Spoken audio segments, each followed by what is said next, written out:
Lucas plays in front of their home fans for the first time this season in need of a win after a razor-thin 0-2 start. But they will have to do it against unbeaten Smithville, who will look to finish their non-league schedule at 3-0 for a second consecutive year. It's live and free high school football to kick off your Friday night, and it's exclusively streaming on the OH.REPORT, anywhere the internet can be found. Next.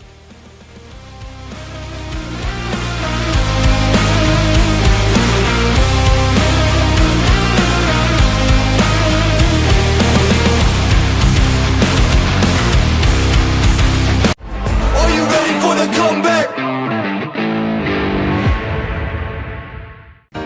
Welcome to Richland County's first artificial intelligence ATM. And if you car dance to the song you're listening to now, I will give you $50. See, that's something an ATM can never do. Oh my gosh, are you serious? Oh, we're serious. Gosh, that's awesome. Thank you.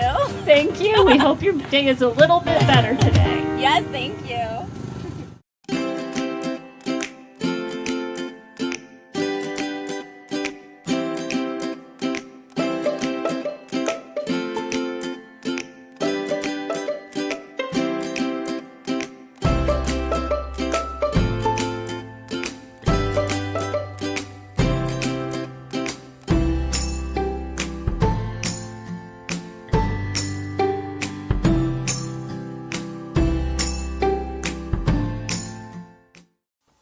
Take a look at all the action from Friday Night Football right here in North Central Ohio with great analysis, highlights, coach interviews, and so much more every single Friday night right here on the OH Report.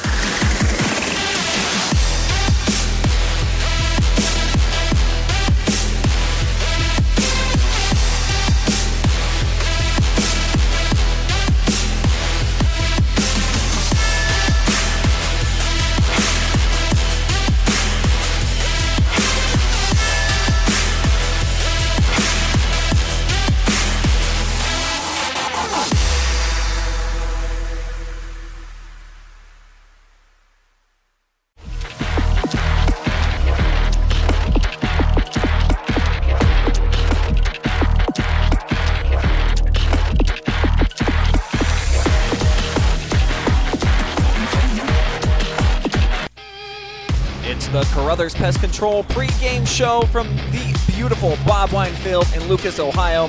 Alongside Andy Jardy, I am Brian Skowronski, and I just feel like this is such a momentous game, Andy, for both of the Cubs and visiting Smithville. If you're Lucas, you haven't been in this position in a decade, and for the Smithies, they're trying to prove to themselves that they are a little bit better than they've been in years past. They've got out of the gates hot, but can they go to 3-0 again and then continue? Yeah, this is going to be a real good measuring stick, I think, for both schools here. Lucas trying to avoid the 0-3 start. Hasn't happened since 2013, Brian.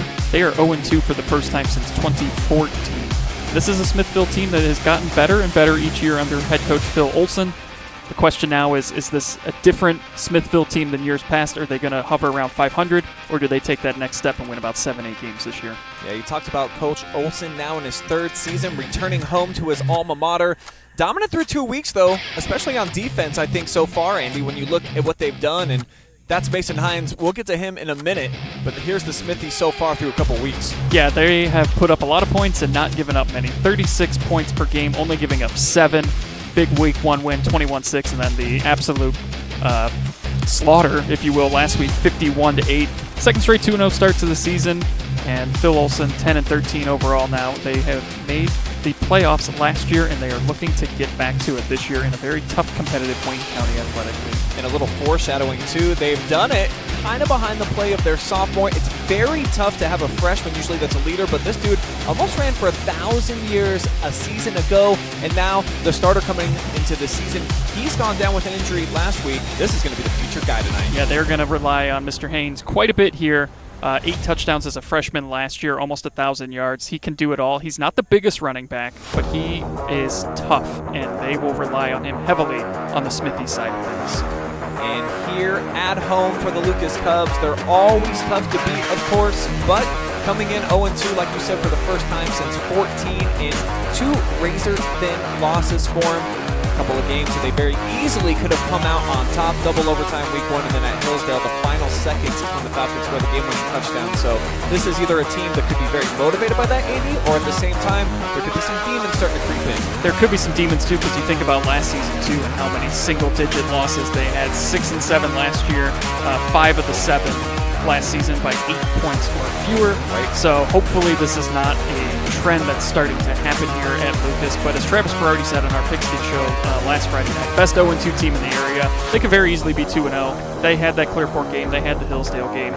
So they're really just about 2-3 plays away from being undefeated, and we're having a completely different conversation about this season for Lucas. One of the reasons why they've gotten off to a little bit of a shaky start at the 0-2, the play of Grayson Jackson taking over for a 3-year starter under center in his first 2 attempts at playing as the starting quarterback just haven't been what he would want it to be so far. He hasn't ran the football as effectively as we thought he would be, being a running back the last couple of seasons, and a couple of interceptions, including the game sealer against Clear Fork. So this is another situation where you're thinking to yourself, does that affect Grayson mentally, or does he kind of have that goldfish mentality, put it behind you, move on to the next game and play? You would hope that's what he has, is to move on to the next game. Each week is new. It's been a rough start, but that doesn't mean he can't turn things around here tonight. The 2 interceptions are the real telling thing in there. The completion percentage is not great, but if you're turning the ball over on top of it, that just compounding on the errors. They got to keep control of the ball tonight if they want to beat Smithville, and they got to find success through the air. One way where they've always found success around here, Andy, of course, for a small school, maybe the best atmosphere in all of North Central Ohio at a D7 in the middle of the sticks. And how have they been able to do that? Well, I'm going to show you folks at home the growing legend of Mr. Bill Zerza. I'm here inside of the Lucas press box, one of the best home field advantages in all of North Central Ohio. And a big reason outside of the football team just being really dominant is this gentleman right here, Bill Zerza, one of the best in the biz, maybe the best in the biz at just making it fun out here, Bill. So tell us, how long have you been up here working the press box, music and sound effects, and what do you feel like you bring to the table? Well, thanks a lot, Brian. First of all, got to thank Brian. I've had kids playing on the team. This guy has really brought it to this whole area. As parents especially, we just love to have the opportunity for OH.REPORT, so thank you, Brian. About 07, also, I think I'm the only one in the business, but okay. Could be. 07, 08-ish, I think, right before Spit got here. And really what happened was we weren't the winning dominant team we are now. Back then we were losing a lot, and it was so depressing to be out here in this small environment, small school, and just the kids. So I just wanted to juice it up a little bit, after going to a couple Browns games or whatever with my kids. I'm like, we got to do something to spice it up. So that's how I got started doing it. All right, so break it down for us. You got a whole list of different things that you do. Tell me about your favorite sound effects, songs, and how you decided to put them in the game where they're at. Awesome. Well, thanks. First of all, what you might hear in the background, I usually do a little playlist warm-up. I try to tailor it each year to what the kids like, so get out here early, get that going. Then when the game comes out, everybody loves, and I think it's, oh my gosh, I'm going to, for Virginia Tech maybe, that does the Enter Sandman, that gets things really kicked off in the beginning. So what I got here is, because it's a little tricky, you got to follow the mood, follow what's going on in the game, so I kind of organize it by offense, defense, touchdowns, timeouts, starts, stuff like that. Now, one of the favorites, of course, is my little thing right here. In fact, usually annoys the crap out of the opponent. We got the backup beep. Usually by the second quarter, the other team's doing it without the sound effect. We got the Jeopardy theme, chain gang, when they're coming out. So those are the fun sound effects. But really, everything's kind of queued up, kind of for maybe the chorus or whatever the thing is. Like, for instance, I always play the Purge siren now on third down. We got Hell's Bells, too. Stop them on fourth down, taking care of business, a couple other little fun things. So it's just these little buttons. I got to kind of pay attention. Sometimes I hit them wrong. You get a little chuckle, but for the most part, that's kind of the system, and that's just really, and following the mood. If we're getting blown out or they're getting blown out, you kind of tamp it down a little bit. If it's close, man, I've gotten stopped by the refs a few times. Maybe got the We Will Rock You cranked, and they're like, cut it. So anyway. So if you've never been to a game here at Lucas, they got fireworks, they got, like he said, maybe the only game in town that's got all these different sound effects, bringing small town football to the big time atmosphere, thanks to this guy, Bill Zerza. Thank you, man. Appreciate it, Brian. No, I don't know what you. So there you have it, Mr. Bill Zerzo, the man on the ones and twos up here inside the Lucas press box that makes it all pop. And what a great story he is. And we are just about set for action. It's time to turn it over to the Cub Marching Band for the playing of our national anthem, Star Spangled Banner.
Shout out to the Lucas Marching Band for making it happen.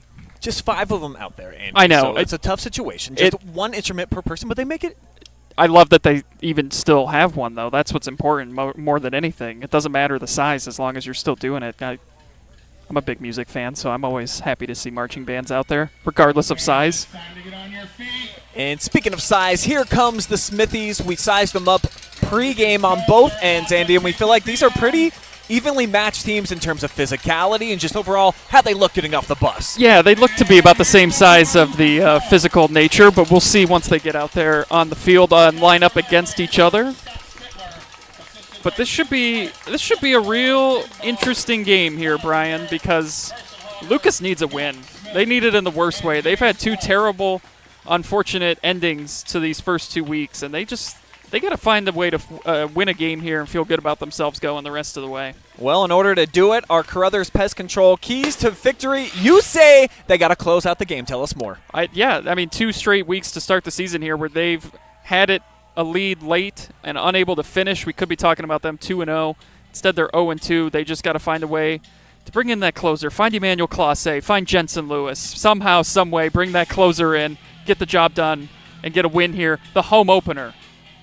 And I think they got to do it both by land and air. You got to complete a couple of passes, especially some quick hitters, some screens.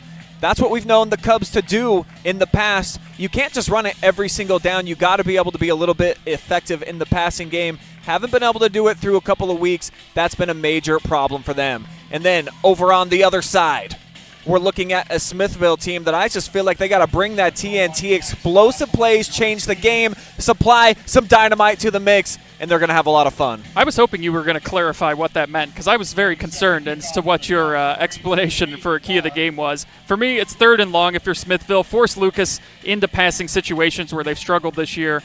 Don't let them get to 3rd and manageable where they can then go for it on 4th down if need be. If you could take away their running game, you're going to come out of here with a W. And that will wrap up our Carothers Pest Control pregame show as we are all set and ready for action. And these 2 teams forgot who won the coin toss, Andy, so they're all mixed up out here. But we're getting it together as Lucas will kick it away first, and we'll get a chance to see the Smithies offense to put up a 50-burger plus last week first. I don't think I've ever seen that, Brian. I don't know that I have either. I feel like I did a basketball game down here where that happened, where they had to swap which sides they were going on, but I don't think I've ever seen that on the kickoff like that. So Aiden Colors getting it teed up, one of the best kickers that we have in North Central Ohio. Definitely a very strong leg, heck of an athlete all the way around. And I'm curious to see, because Scott Spittler's been a guy over the years, of course, anytime you're going for 10 straight playoff seasons, he makes great adjustments in season. Maybe Mr. Color will get some more attention in action. As he boots it deep, and back deep to return here is Ashton Raber. Ends up in a mix and gets slung down. So the Smithies start from about the 23-yard line, 1st and 10.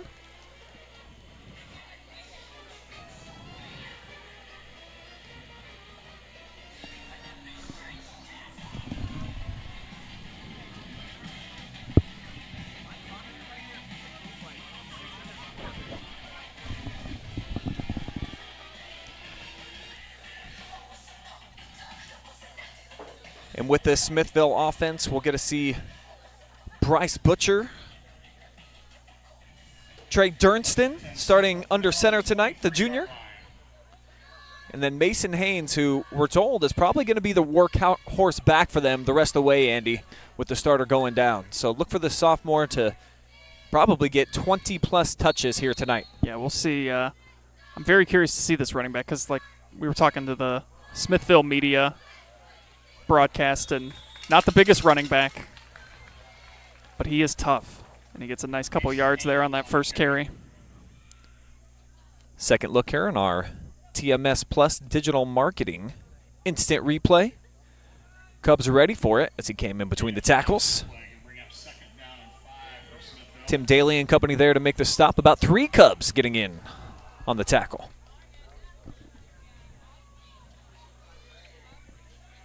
Makes it 2nd and 6. They'll spread him out.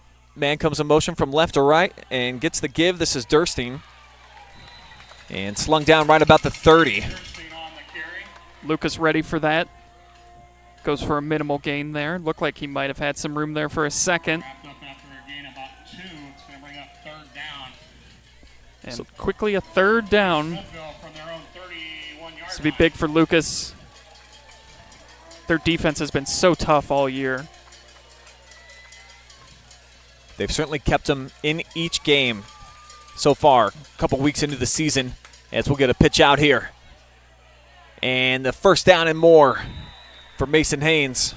Mason Haynes, the ball carrier, picks up a Smithville 1st down. Yeah, nice little option pitch to him right there in the backfield. When all else fails, give it to your best guy. Just give it to him and let him do things, and that's what they did. Gets their first down of the game.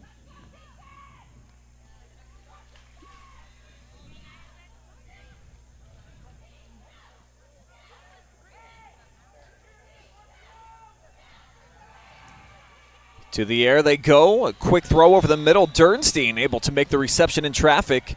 And that's a quick hitter of 8 yards. And that was one thing, too, we were talking with our friends from Smithville. There's been more of a balance to the attack offensively this year. It hasn't been as predictable as years past. They've been able to run the slant routes a little bit more to success this year. Defensive starters for the Cubs here tonight. Pretty solid along the defensive front, as you would expect from Lucas. And a lot of two-way players, as you would expect as well. There's a nice tackle, Logan Toms. And they're going to need number 2 to be involved heavily here tonight and all season long. Logan Toms, a two-way menace for the Cubs. Yeah, they've tried that sweep now twice with Dernstein. Haven't been able to break it off. Lucas has been ready for it both times. Logan Toms was not going to be denied bringing him down there. Brings up another 3rd down situation. They've been 3rd and short so far for Smithville. They'll need to get beyond, just be past the 47 as Lucas brings some pressure. Here comes Butcher, tossing and connecting. Believe that will be enough to move the chains. Yeah, it looks like he got about 4 yards on it. They only needed 2, so it keeps the drive alive for the Smithies. The second Home and Kitchen Supply 1st down on the drive. Coverage on the play by William Weitzel.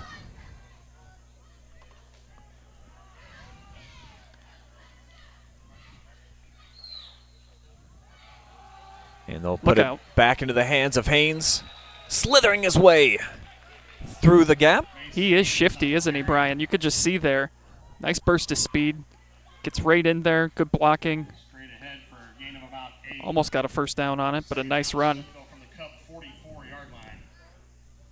He's already up to 18 yards on the ground on just 3 carries.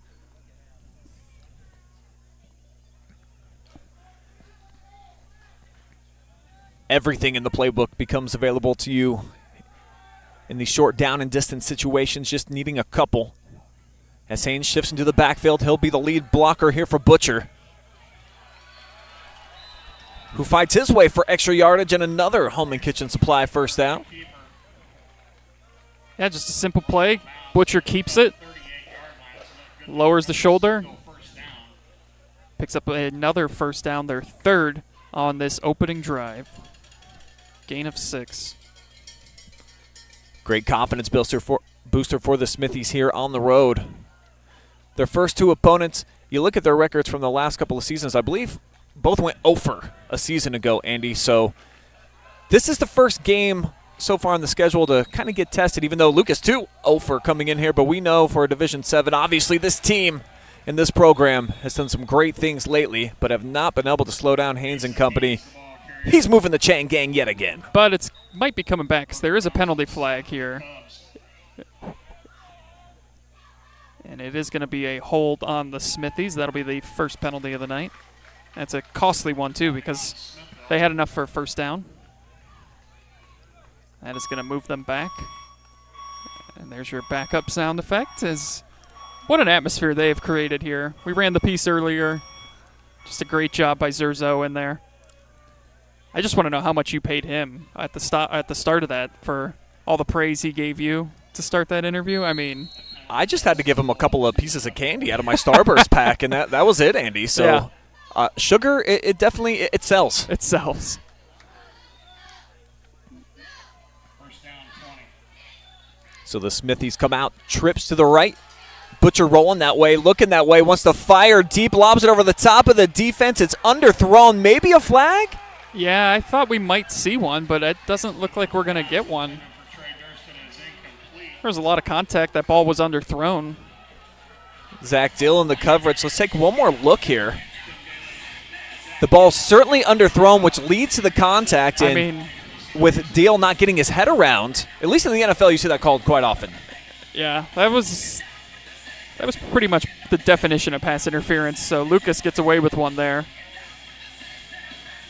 Not a bad idea sometimes. If you're going to get beat on a throw, commit the penalty, or not if it doesn't get called, prevent a touchdown and take the penalty instead. And especially in the high school game, the 15-yard penalty versus getting all the yardage. Right. And another hanky out onto the field here. It's going to be a dead ball, delay of game against Smithville. So just when things look like they were really flowing in the right direction, they get inside the 30 on the Haynes run. One penalty brings all that yardage back, and now another one here, Andy. And we talked the last couple of weeks just about how momentous that can be, or lack thereof, kind of be a killer. Yeah, and this is one thing, too, that Smithville has struggled with so far this season. There hasn't been much. They put up a lot of points and haven't given up many, but penalties have really been a problem for this team. I think they had about 14 in week 1. So this is already the second penalty. It's 2nd and 25. They're back in their own side of the field. They had a 1st and 10 inside the 30.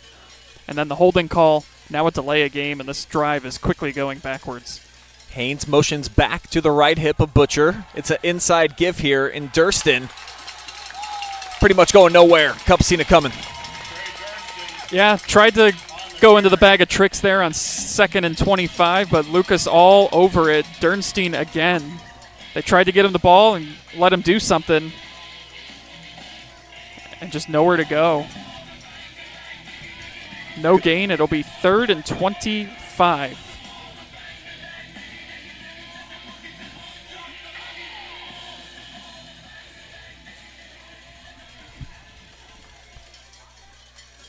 Actually, he lost 2 on the play, so it's 3rd and 27.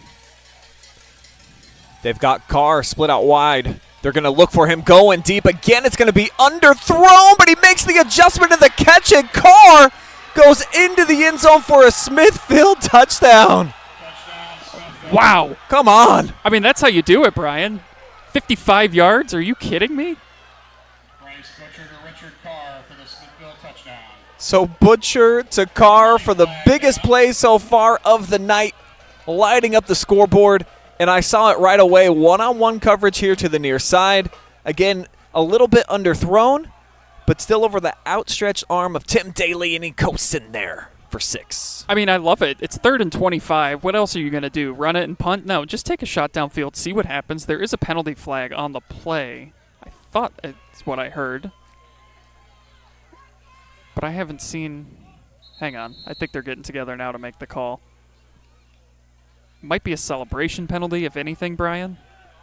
Flag is being And they waved it off. Never mind. So no penalty.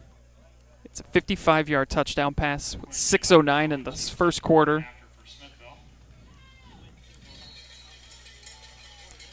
What a play.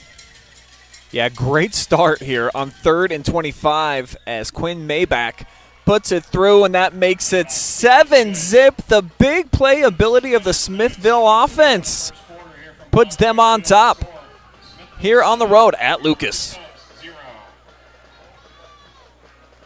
Are you ready for the comeback? Welcome to Richland County's first artificial intelligence ATM. And if you car dance to the song you're listening to now, I will give you $50. See, that's something an ATM can never do. Oh my gosh, are you serious? Oh, we're serious. Gosh, that's awesome. Thank you. Thank you. We hope your day is a little bit better today. Yes, thank you.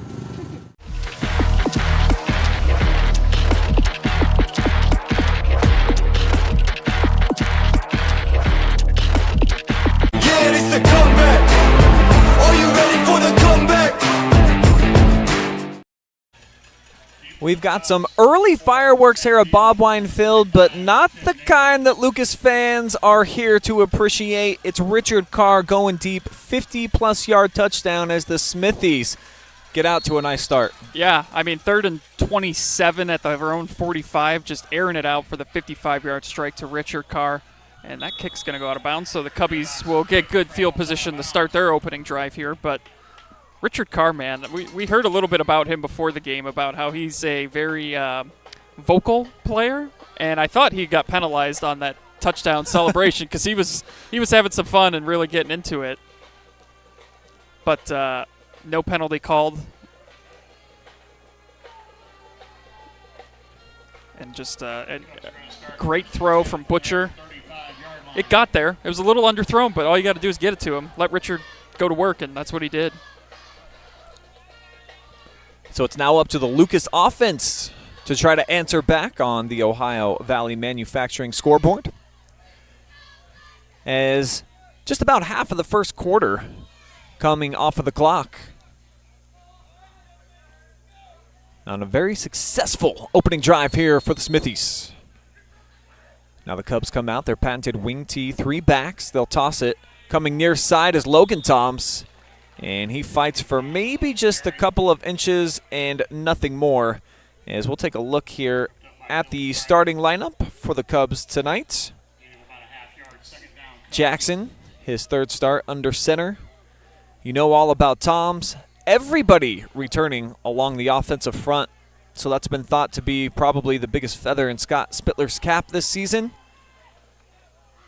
And they actually have not been able to run the ball quite as well, I think, as anticipated, Andy. Yeah, and that part of that comes too. They just haven't been able to offset it with the running or with the passing game. There's a nice little run by Jackson to make this a 3rd and manageable, but yeah, they have not really had the success we're used to seeing here at Lucas on the ground so far to start this season. And in particular, I think it's Grayson Jackson that you have to identify as the dude that the quarterback typically for Lucas does a nice job of kind of the magic tricks in the backfield. But this dude, we know he can run. We've seen it the last couple of seasons. So I think that there was a little bit more of an expectation for Grayson to rip off some big runs. And so far it just hasn't happened, but that's a great start for them. And with the penalty flag, that's going to move the sticks. Yes, it is. And already the 4th penalty on Smithville, so you're seeing that was the MO. That was the MO, the penalties, and it is playing a factor here. And you kind of expect sometimes the penalties to be high week 1, you know, trying to get the season going, everyone's getting comfortable again. But it starts to become a problem when you're getting into week 3 and 4 and they're still happening. Another toss here to the near side. And the pursuit, excellent by the Smithies. Yeah, Logan got that, and he was like, uh-oh.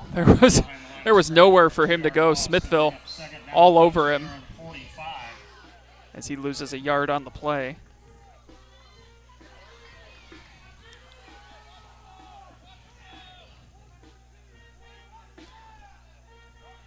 Scott Spittler calls the plays for the Lucas offense.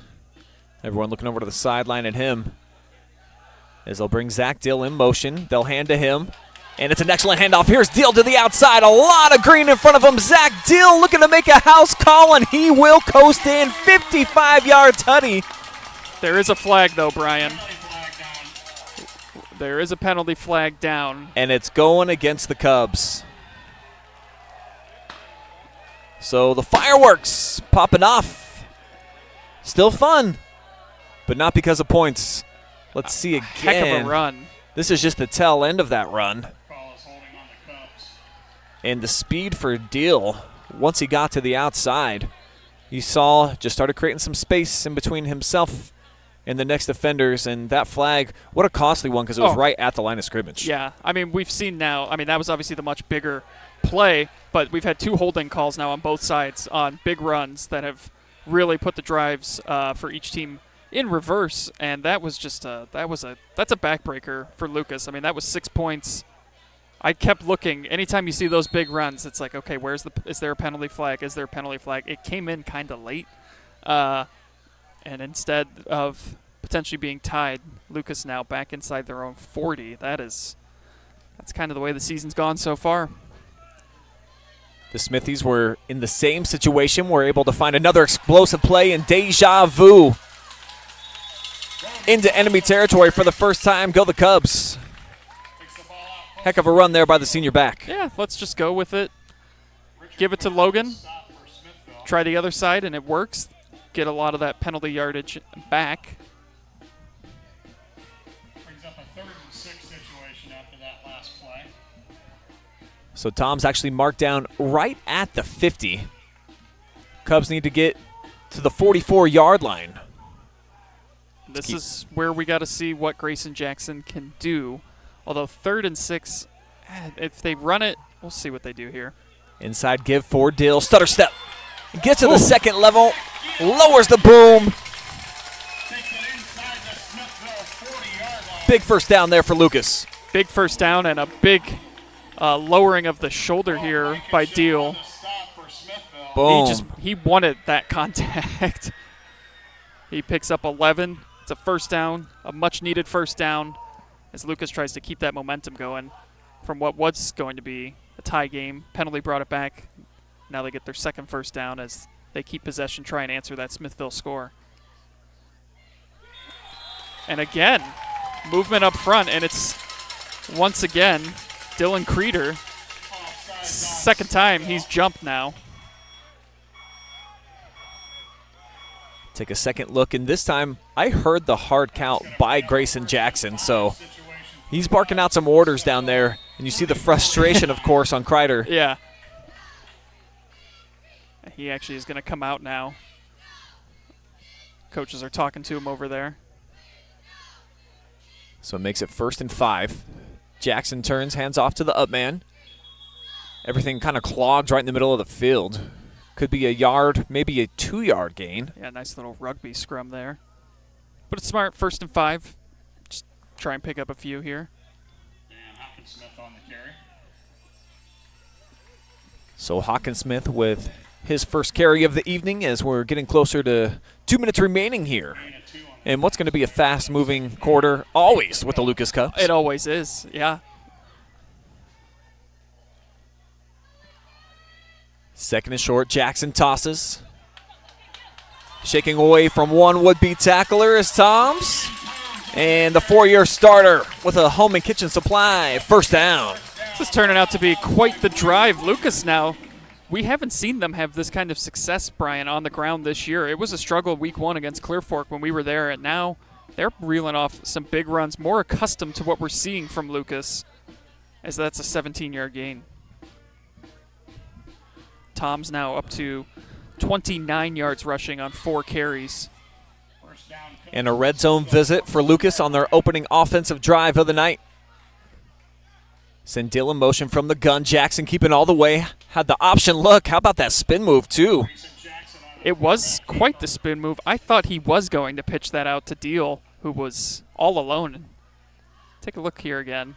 And this is a nice wrinkle by the Cubs offense, showing a different look and variety. And if he does pitch it to Dill, good opportunity, he just scoots right in. Still a good run, though. Picks up 4. They can still get a first down here inside the 10. 2nd and 6. They need to get to the 4. This time Jackson under center. And he'll toss it to Dill. He's the lead blocker here. Zach and getting some retribution. This time it will count. 6 points for the Cubs. What a response by the Cubbies. And they've got, this is the fastest I've seen them look so far, Brian. These runs, I mean, they've been track meets, and the Cubs have been able to outrun Smithville on this drive. But that's exactly what you needed. After giving up that big 55-yard touchdown pass, then you had a touchdown called back on this drive, finding a way to still get points in the end zone. That's a big response from the Cubs. And color is pure, so we're all square at 7 as we step aside from Bob Wine Field. 3 seconds remaining in the first quarter from Bob Wine Field. The score, your Lucas Cubs 7, Smithville 7. Are you ready for the comeback?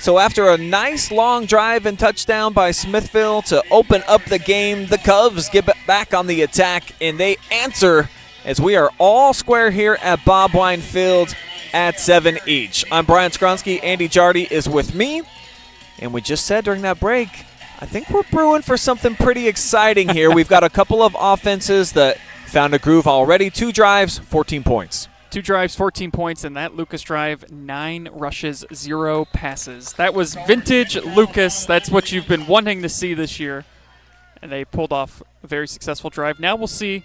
It's always that opening drive where you seem to see a lot of success. How do coaches and teams adjust now that they've seen each other after a drive? We'll see what these two teams draw up here in what has been an entertaining first quarter. Both teams marched right down the field, found the end zone. We're knotted at 7. And we've seen both sides utilize their star athletes. Carr with the touchdown. Dill basically scored twice on that last drive. Had the 55-yarder called back. Was able to score once they got down inside of the 10-yard line. And 80 yards of green in between the Smithies and tasting pay dirt for a second time. Butcher comes out empty set this time. And they'll bring Haynes in motion. And he'll cut back the other way. Here's Haynes with the carry to the right side. And it looked like Jackson got a piece of him down low. Didn't go very far. Maybe a yard. That's a lot of running for just 1 yard, Brian. He came in motion, and then he countered back the other way. Lucas ready for it. He only got 2. Gain of 4 on that last play. 2nd down, 6 for Smithville. Check that. 4? No, we're keeping it 2. Lady Cubs will be in Hillsdale. They'll start at 11:15 against South Central, followed by a match with Clock rolling down to 20 seconds here. Likely the last play here of the opening quarter. Haynes to the left hip here of Butcher, and they'll just pitch it out to him. Trying to catch some blocks, but the pursuit was there by Hawkinsmith. Hawkinsmith was all over it. Getting in there. Great tackle. Goes up high and brings him down. And that'll do it for the first quarter. We're all square at 7 apiece as we take you on to quarter number 2.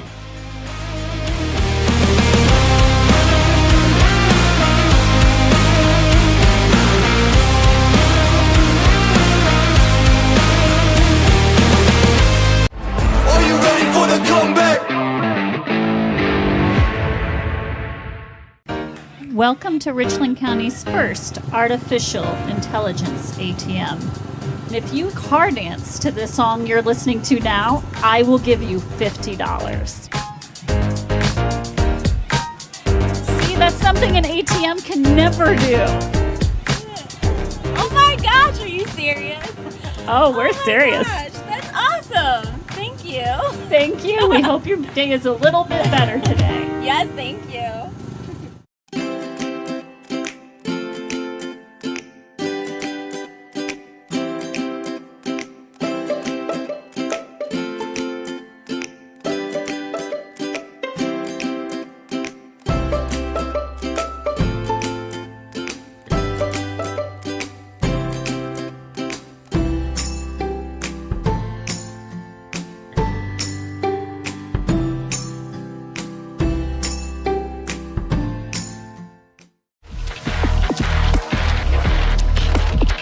Yeah, it's the comeback. Are you ready for the comeback? We bring you back just a couple of seconds here into the second quarter, and Lucas comes up with a big sack. Let's show it to you guys now. Huge third down stop for the Cubs, forcing a 3-and-out after tying this thing up at 7. Fourth down for Smithville from their own 6. Just a coverage sack. Nobody open downfield, and Smithville in punt Butcher had formation. no one to throw to. And the Cubs should be set up with good field position here as this punt coming from inside the 10.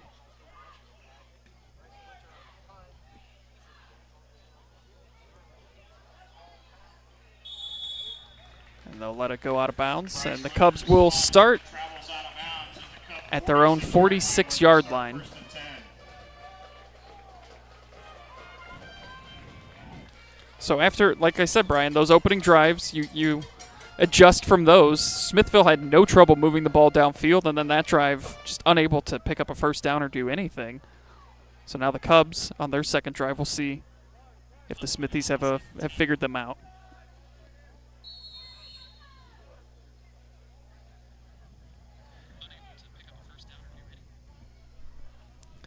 Want to say what's up to everybody out there watching live and free on the OH Reports on both Facebook and our YouTube channel 1. Always want you to be part of the game as well, so drop us some comments. As I see, we've got Tim Keever out there cheering on the Cubs. So is Zane Phillips. Daniel Stott's one of Look our out. super fans. Look out. And off to the races. Could he go? Slung down, probably a horse collar tackle. As that's Tim Daly breaking loose for a huge run on first down, and the Cubs back in business, Andy. Just a nice little job in the backfield, getting the misdirection there on the counter, and then it's a foot race. Tim Daly. Haven't called his name much this season, Brian, if at all. I don't think we mentioned him in Clear Fork.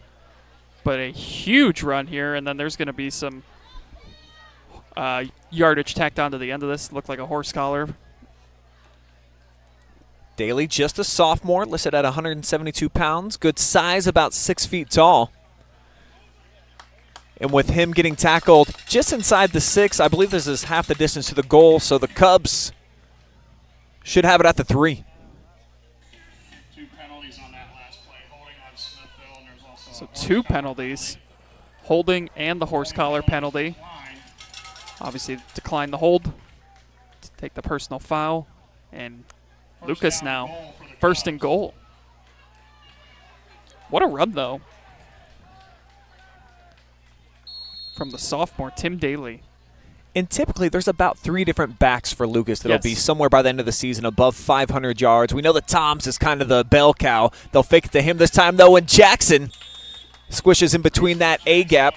Nice tackle on the play by Ashton Brummage. Ashton Brummage on the stop for Smithville. Yeah, coming up just a little bit short there was Jackson. But you can see now there's some confusion on the defensive side of Smithville. They're not quite sure who's going to be getting that ball in the backfield for the Cubs. And you hear opposing coaches talk about it all the time. How often do you go in 2023 against a team like the Lucas offense? It's rare. Smithville actually used to run very similar strategies. They're starting to open things up here the last couple of seasons. But it's just tough to play disciplined football for the entire game, as that is another Cub touchdown. Tom scoots in, untouched. Yep, direct snap to Logan Toms. He takes it 2 yards in, untouched. And the Cubbies, 13 unanswered points now, find themselves up here early in the second quarter. And you hear the fireworks off in the distance, just over this shrubbage that you see behind the field goal unit for Lucas. Grover to hold. Spittler with the snap. Oh, boy. And color. Perfect. 14-7. Lucas with 2 unanswered touchdowns here at Bob Wine Field. Are you ready for the comeback? 3, 2, 1, let's go!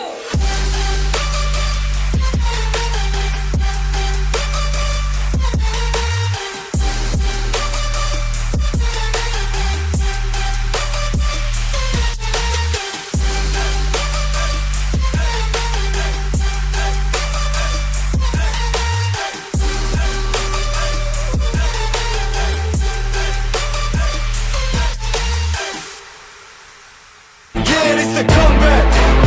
Are you ready for the comeback? The Lucas offense starting to get on a roll here in their home opener. A couple possessions, a couple of touchdowns after a big stop on defense. And now they lead, Andy, for one of the first times this season, 14-7. Yeah, and it's been an impressive response after Smithville took their opening drive right downfield. Lucas has been able to find success on the ground. They've had some confusion on the Smithville defense, and the penalties are just piling up for Smithville right now. 6 penalties already. Low squibber here on the near side. It's going to be taken off the bounce there by Raber. And here's Ashton with the seam.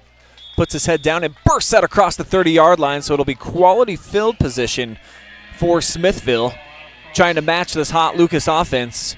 It's amazing on that kickoff return how many times you see sometimes if the ball is like muffed or it takes a weird hop and everything just gets thrown off by a little bit. Those seem to be the biggest returns. And that one looked like it wasn't going to go anywhere. Now they're going to start at the 30. So good field position here for Smithville, trying to answer what Lucas has thrown at them the last 2 drives.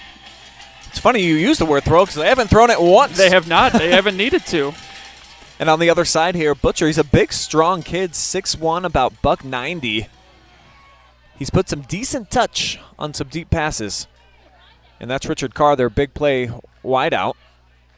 Coming left to right. Here comes another in motion. It's Dernstein, and he's going to throw it to Carr. Looking deep. He's got a step. It's going to be just a bit too far, though. Second down coming up. Yeah, a little too much on that throw. Was looking for Carr. But the creativity of this offense, keeping Lucas on their toes, and that's the 3rd time tonight that we've seen a defensive back be behind an intended target, Andy, running out in space. So if there's a little bit better pass there, obviously could have went for 6. Yeah, they've had some success airing it out here. We'll see if they stick to that. They got to find a way to sustain a drive here. Lucas feeling pretty good about themselves. Haynes with a little cutback. He goes against the grain and picks up 4. But it will be 3rd down. And cue the purge horn here at Lucas. Yeah. Got to make it intimidating for you the do. opponent. And you could tell, too. I mean, I've seen a couple of the Cubs here on the sidelines, you know, waving for the crowd to make some noise. They're excited. This is the home opener. You know, they had 2 tough road games that didn't go their way, but there's nothing like coming home, playing the first Friday night under the lights on your own turf. They look ready for the challenge tonight. Butcher, design keeper, all the way into the teeth of the Bears defense, and they turn him into a bearskin rug. No chance. So after an opening drive went right down the field, the last 2 have yet to produce a first down. The Cubs defense getting stingy, Brian, not allowing these Smithies any sort of success. And what I like about it is it's basically a gang tackle. You see finishing it off right there was Keaton Day, but there were 4 different Lucas players in the trenches getting the job done. as it's back-to-back stops now for the Lucas D after the opening drive touchdown for Smithville. End over end, takes a hop from the 33-yard line. This is Toms. Still on his feet somehow. I don't know how he stayed in bounds. I think Smithville was almost expecting him to kind of just take that out of bounds, and a late flag comes in. Boy, oh boy, Brian, if this is on Smithville. Well, it certainly felt like it was going to be. Let's take a look at the very end of the run here.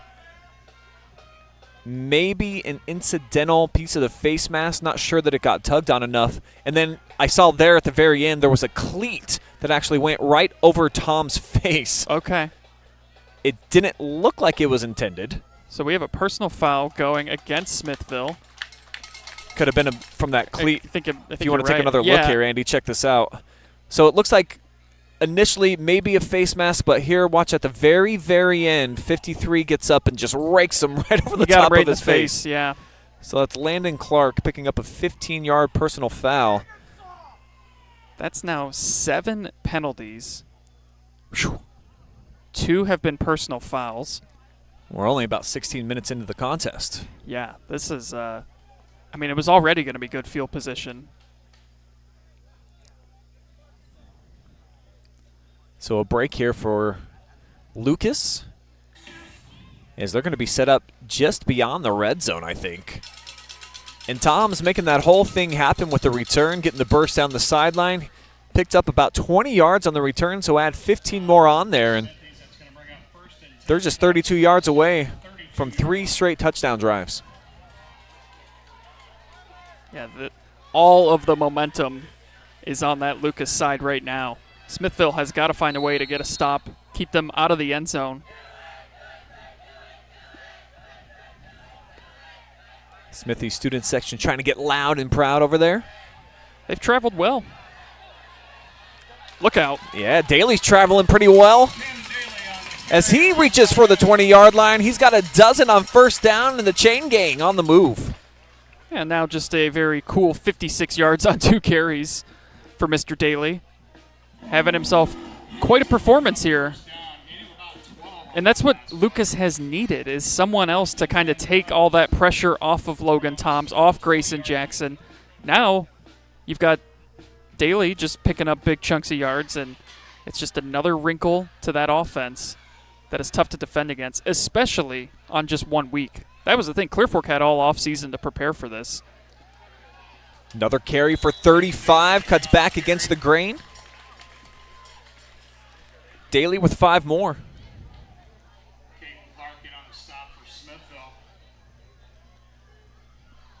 And showing some nice vision so far for the sophomore.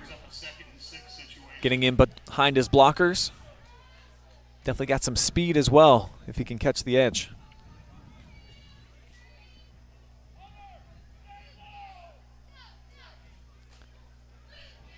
$7:15 to go here before the half.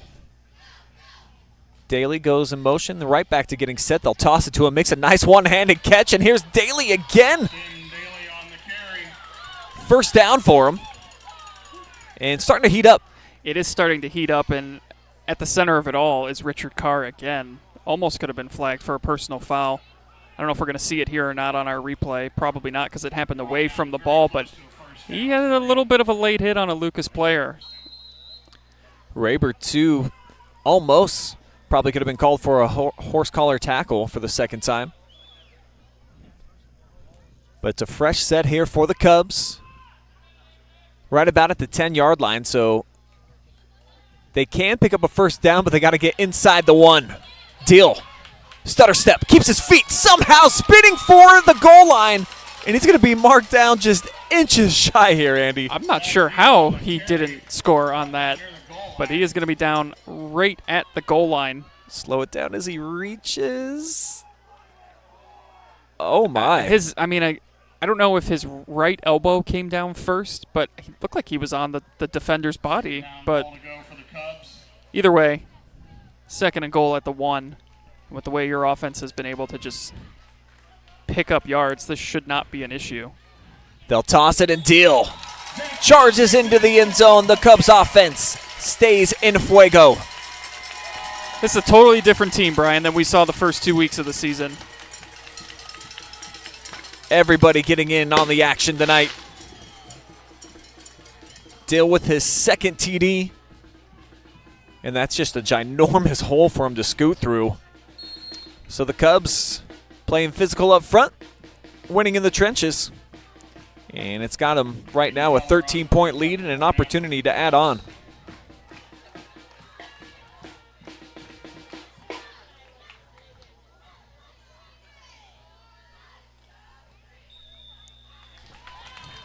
So 3 for 3 on the PATs tonight for Aiden Color. And look out. That's not a cloud up in the sky. That's a little residue from a firework. We'll see if we can get one more. Yes, we can before we head to break. Are you ready for the comeback? Welcome to Richland County's first artificial intelligence ATM. If you car dance to the song you're listening to now, I will give you $50. See, that's something an ATM can never do. Oh my gosh, are you serious? Oh, we're serious. Gosh, that's awesome. Thank you. Thank you. We hope your day is a little bit better today. Yes, thank you.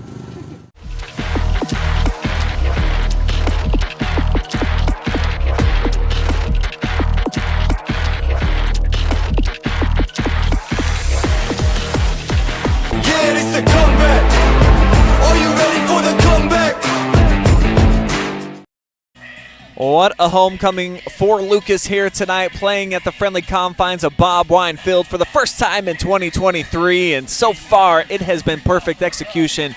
3 drives, 3 touchdowns. 3 drives, 3 touchdowns, 2 by Mr. Deal. And that one did not go out of bounds. It goes into the end zone for a touchback. But how about Tim Daly, Brian? He's got 4 carries, just under 70 yards. Coming into tonight, 0 carries, 0 yards. They've needed someone else to step up. Mr. Tim Daly has done that here tonight.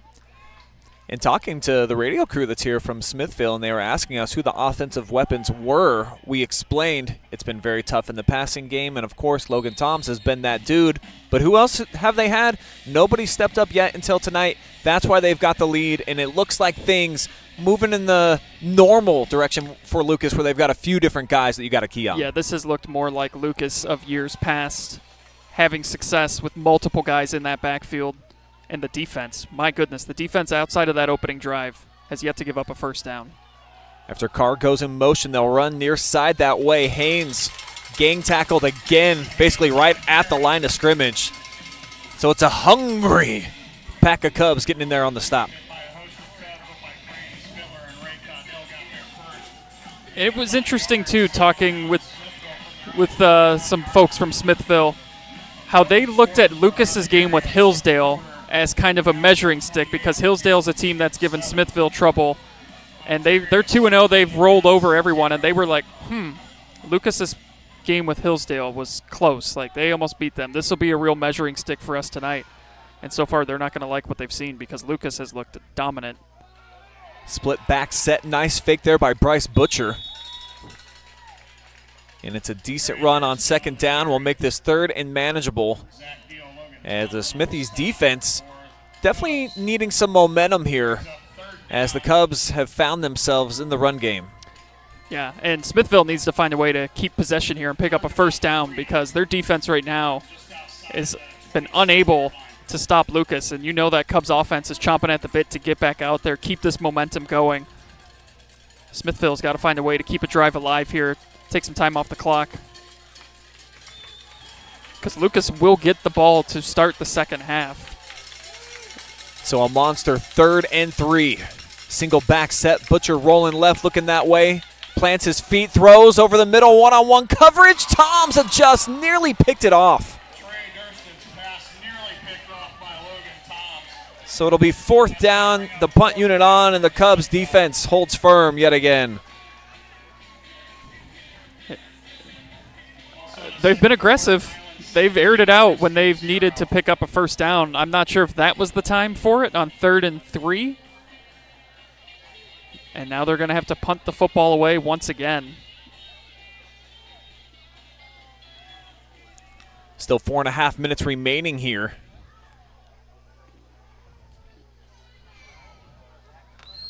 Butcher back, and he'll punt it away. Shifts to the left side over by the Smithies bench. Takes a couple of hops and out of bounds right about at the 44-yard line. So another solid field position drive for the Cubs offense. They've taken advantage so far. And I expect to see the same thing we've seen all game. They'll probably keep it on the ground. They haven't had any reason to put the ball in the air because Smithville has been unable to find any way to stop this rushing attack that has featured 1, 2, 3, 4, 5 different ball carriers. And with 4:24 to go, all 3 of their timeouts, they can be very, very methodical with this drive here. Try and put points up before halftime and get the ball to start the second half. First down. Got a new ball carrier in the mix now. Of course. It's a Legacy Gross. Legacy Gross on the carry. And he'll pick up a couple. Just not a ton of space here to the near side that time. And Smithville doing a nice job from that second level. Coming up, Will Blankenship and company to make that tackle. As the Smithies going to spend their first time out here and force Lucas to have to pick up some yards and earn it on offense, Andy, as they're stopped for minimal gain there, just a couple. Yeah, but I can't remember the last time a play went for negative yardage for the Lucas offense. They are dominating up front right now, getting that push. Every play feels like it's going for 5, 6, 20 yards. It has just been as impressive as a half as you could have for the Lucas Cubs. Try not to sing along, Brian. I know you want to. It is almost impossible when this Nil Diamond kicks on not to want to get involved. That's why it's one of the most revered songs, I think, anywhere in the U.S. of A. I would say that it's so good. So good. So good. Took you a second. I can't even hold it back. Well, of course I knew what you were talking about. I didn't know if I want to give you credit for it, but the smirk has been broken. You win, Mr. Jardy. You win. I'll understand if you want a new broadcast partner next week. Well, Jackson gets through here, and the chain gang going to go on the move with him. 7th first down by the Cubs here in this first half. They have not had to punt the ball yet tonight. 3 drives, 3 touchdowns. And another great look at it there on our TMS Plus digital marketing replay. Cubs going to stay in the shotgun this time as Toms comes left to right. Jackson hands to him, and he scores through this time. Logan Toms getting into the second level, and you can kiss him goodbye. 44 yards. Reservations for 6. Cubs rocking and rolling here at home. I mean, almost untouched, Brian. They have just dominated up front in this game. And like I said, this is the fastest I've seen the Cubs play so far this season. I mean, Smithville is, I think, shell-shocked, personally. They went right down the field on their opening drive. They looked like, okay, this was going to be a game. And Lucas has just blown this thing open and made it pretty much a laugher here in the first half. Cubs have scored on every possession so far. They have got a 3-touchdown advantage, 28-7. Logan Toms getting in on the act as he tastes Pater for the first time tonight. Are you ready for the comeback?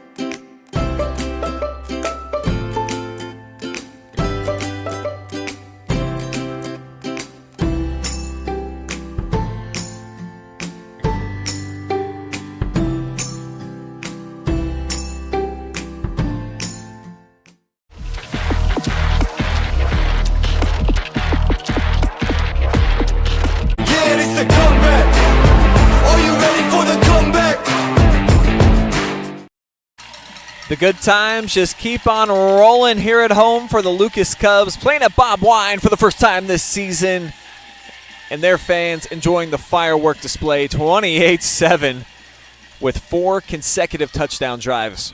This crowd is amped, Brian. Short kick there. Dylan Kreider just elects to dive on top of it, so it'll be first down at the 28.5-yard line for a Smithies offense. Came out hot, of course. Yeah. Things really have cooled off. Cubs defense, they've done all the right things. Have been burnt a couple times in coverage, but if you can't make the pass, it doesn't hurt you. And so far, that's what's been going down so far in this first half. Yeah, they have not picked up a first down since that opening drive, so this is a offense right now that is desperate to try and find a way to move the chains. We got a timeout here. So that's the second timeout for Smithville. They've just got 1 left now. 3.5 to go until halftime. Gives us an opportunity to take one last look at that Logan Ooh. Toms TD. So a lot to like from the front 5 producing those holes, but we've seen 3 different Lucas backs tonight, and even Jackson has squirt through 2 where they've had the vision to get to that second level, Andy, and they've made correct choices of where the most greenery was going to be out in front of them. Case in point right there with Toms. Getting to that second level, he shifts to the outside, and you know he's had the afterburner since he was a freshman. Always been a fast kid. Always been a fast kid, and he's put it on display here again tonight. That's the thing that, to me, sticks out the most is just the speed of Lucas tonight is at a different level than we saw week 1 against Clear Fork. And this has been as good a first half as you could imagine. I don't know if Lucas – I'd be surprised. I'd be interested to hear what do they think of this first half if they expected to have this much success, because I mean, we kind of thought this was going to be a close game, back and forth, maybe whoever has the ball last wins it kind of game, but this has turned into a blowout.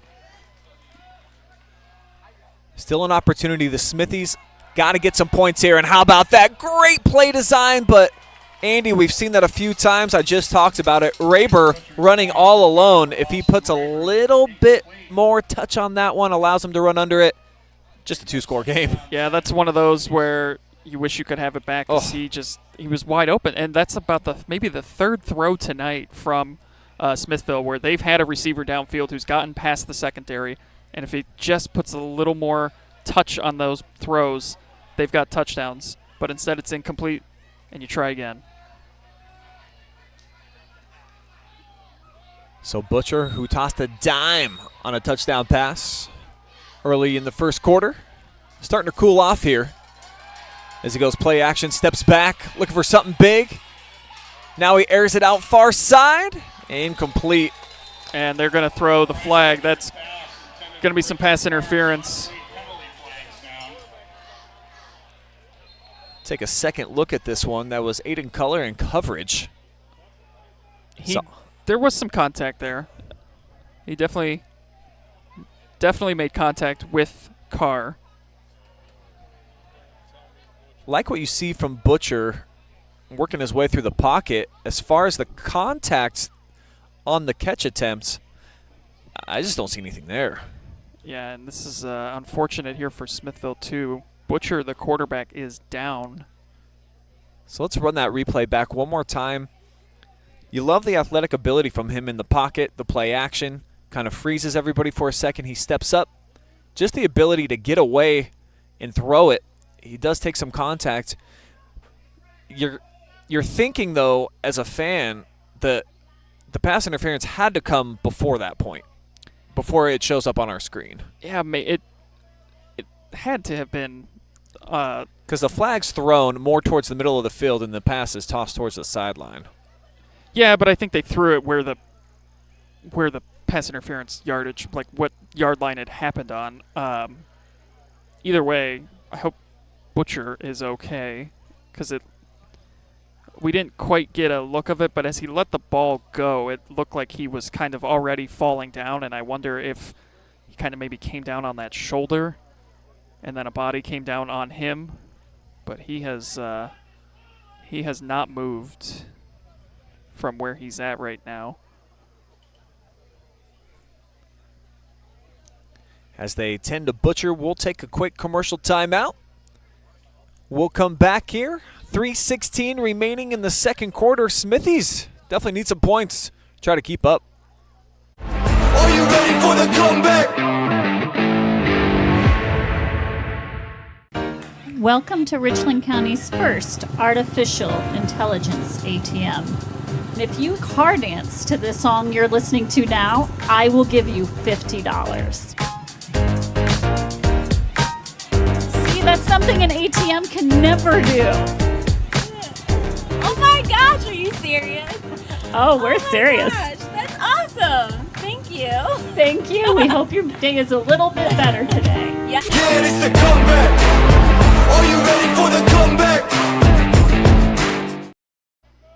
Bryce Butcher forced to leave the game at least for one play, but definitely shaken up, getting some medical attention on the far sideline. Looks like he's favoring his left shoulder that he came down on. So we'll get a new signal caller in there. It'll be Dernstein. But the Smithies going to burn a timeout first.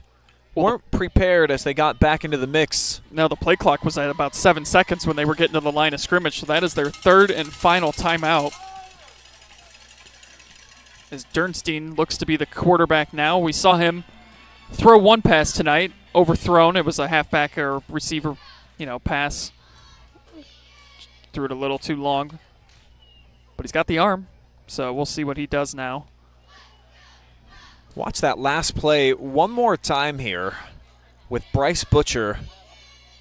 Yeah, it looks like as he was, letting go of the ball, he was already falling down. So I don't know if he came down on that left shoulder. Certainly hard to tell. And then, of course, the penalty yardage on the back half here.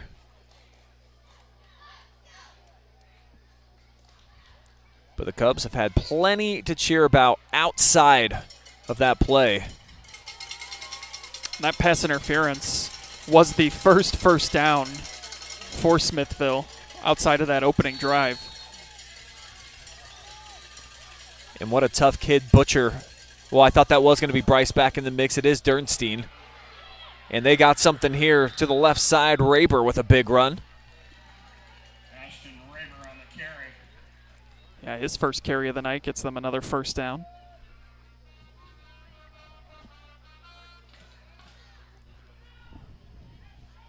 Clock stops too with him heading out of bounds. 3:07 showing here at Lucas Stadium. And that's big too because the Smithies don't have any timeouts left. 46-yard line. They've got to find a way to get some points on this drive. Feel good, a little bit better about themselves getting into the locker room. Trey fakes it to Mason. He keeps himself, and this is where you get in trouble with no TOs. Just picks up a couple on first down, and they'll quickly have to get back up to the line of scrimmage. Actually, Smithies are going to go ahead and huddle here. Yeah, they've got a little bit of time still here. Gain of 2 on the play. It's going to bring up second down 8. And it's probably going to take them a little bit longer too.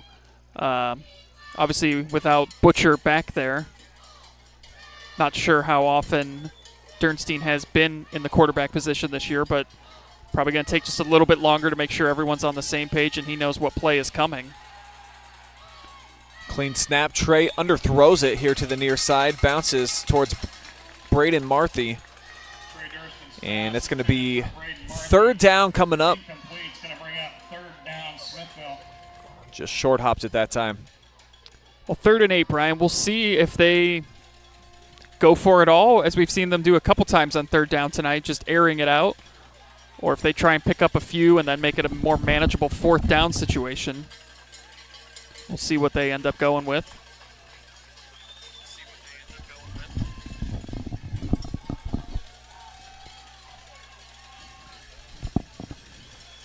Pivotal play right here for the Smithville offense. They'll split out 3 wide to this near side in the slot. They've got their big play guy, Carr. He turns, a throw that way, almost made a one-handed catch. But it's 4th down and decision time now for the Smithies. I think you got to punt this ball away. That's where I was curious to see what kind of play call they went with, because I think if they picked up a couple of yards, you make it a 4th and manageable. But now 4th and 8 with your second string QB in there. think you just got to punt this away and hope your defense can get one stop here in this half. Logan Toms deep to receive for the Cubs. Tom's a lone man back, standing basically at his own 5-yard line, as it's not a great snap. Wodarski able to handle it well. Toms probably makes the wise decision not to touch it. But Lucas gets the football at the 13-yard line. They'll have it 1st and 10. Haven't been slowed down so far, Andy, but this is a team we've seen not great in the 2-minute drill. Maybe last year with the senior quarterback who was under center for a few years, but they like to grind you out, run it, 3 yards in a cloud of dust, that whole thing. Be interesting to see what Coach Spittler and company do. They've been ripping off big plays without having to go to the air, but no completions yet. No completions yet, no attempts yet. So I think they're going to keep this thing on the ground and see what happens. You're already up 21. You get the ball to start the second half. Smithville has no timeouts remaining, so I think you just keep it on the ground and see where you end up. Couple inside handoffs, a lot of space. Toms wrapped up. Great tackle that time. Looked like he was going to have plenty of area to run with, but Isaiah Beery and company able to get in there and drag him down. Check this out. Set up nicely. Then that was Durnston getting him first and then cleaned up by the cornerback.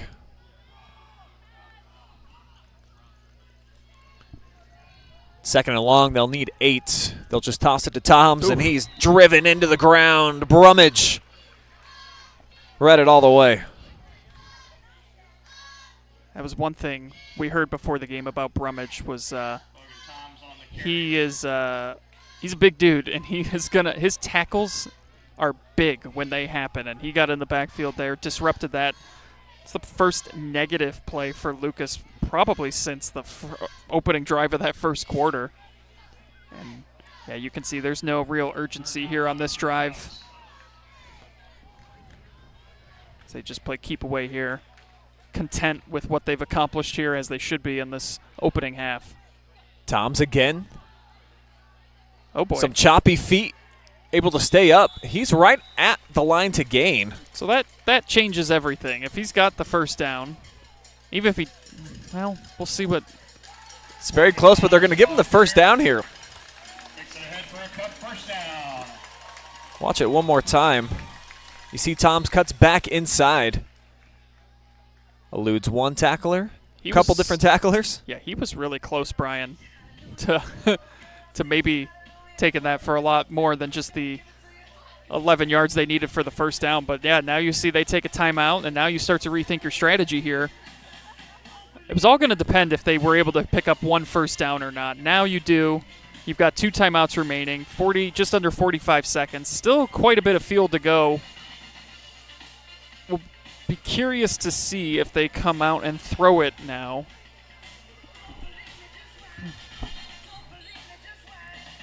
But what a half if you're a Cubs fan, because this is the team I think they've been waiting to see all year, and it has shown up here in this first half. They've yet to punt. They haven't turned it over. They've played a pretty clean game with just 2 penalties. And I think especially the way the game started with Smithville having that big, explosive play, getting a touchdown, you kind of felt like, uh-oh, for Lucas. You come in off a back-to-back, you could say heartbreaking losses. Certainly Hillsdale, game-winning drive at the end, double overtime against Clear Fork where you had a chance for the game-winning pass and it just got a little bit underthrown. So they've responded nicely, and we'll see how they continue to rebound here as 4 possessions, 4 touchdowns, but not that much time. Ooh, big crack. Felt that one up here, Brian. So Dill just gets launched on this one. Roll that replay back for you. And the Cubs are going to huddle. May not even run another play. They don't have to. Look at this. Thick contact right there. The Smithies forge him on that one. And I think it's interesting, too, Brian. We talk about that Smithville opening drive. They're also pretty lucky that they even found the end zone. That was a 50-50 ball on 3rd and 25 that ended up going for the touchdown. Otherwise, they're not on the scoreboard at all here in this first half. So a dominant effort from Lucas here. Smithville's got to find a way to make some adjustments here at halftime. And that's why Cubs Nation is up on their feet here at home, enjoying a 3-score differential as we take you into the half. Stick with us, though. We're going to have the Carothers Pest Control halftime show that will include band performances from each school, as well as stats, analysis, and so much more. It's live and free high school football on a Friday night, taking you into the weekend here from Bob Wine Field.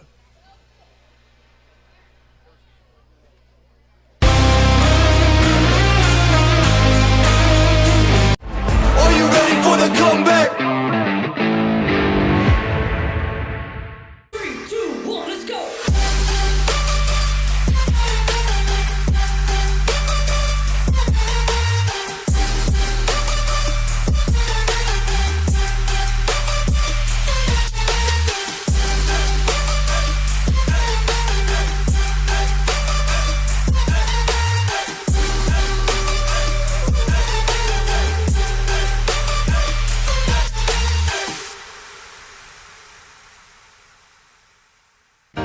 Welcome to Richland County's first artificial intelligence ATM. And if you car dance to the song you're listening to now, I will give you $50. See, that's something an ATM can never do. Oh my gosh, are you serious? Oh, we're serious. Gosh, that's awesome. Thank you. Thank you. We hope your day is a little bit better today. Yes, thank you.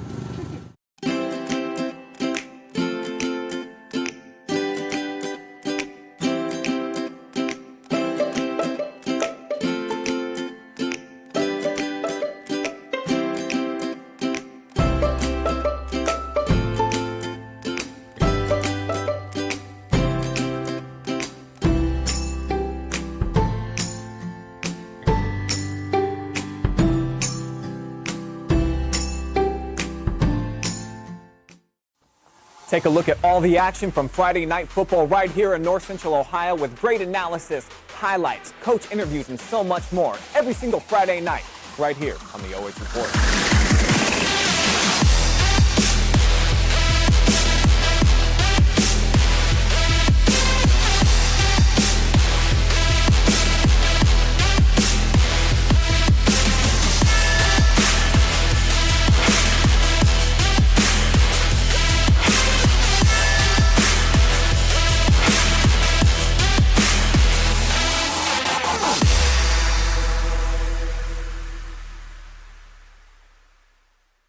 Having Frito Lay variety packs is a lot like having kids. You get a lot of flavor packed into small packages. And it's impossible to pick a favorite. Whoa! Yeah, definitely impossible to pick a favorite. Frito Lay variety packs, packed with possibilities.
wish them a wonderful season.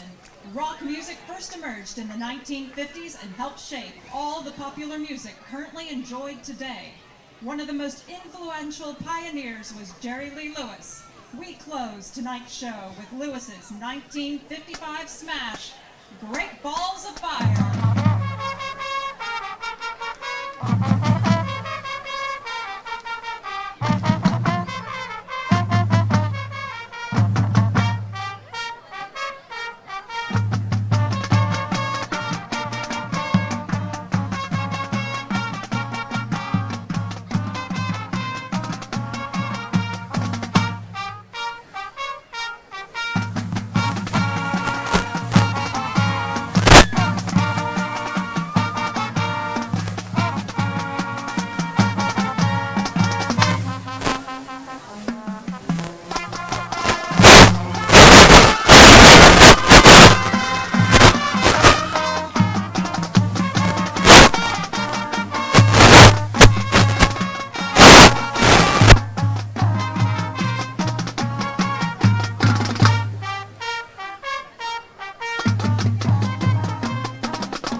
Now entering the field under the direction of Miss Audrey Smith, please give a warm welcome to the 2023 Lucas Cubs Marching Band.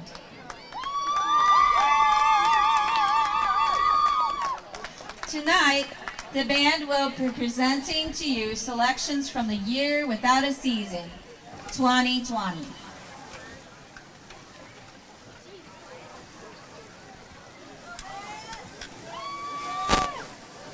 To start tonight's performance, we feature a song that reaches the top 10 in 21 countries. Here is Dua Lipa's Break My Heart.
Station became the new #1 song on Billboard's Greatest Songs of All Time, Hot 100.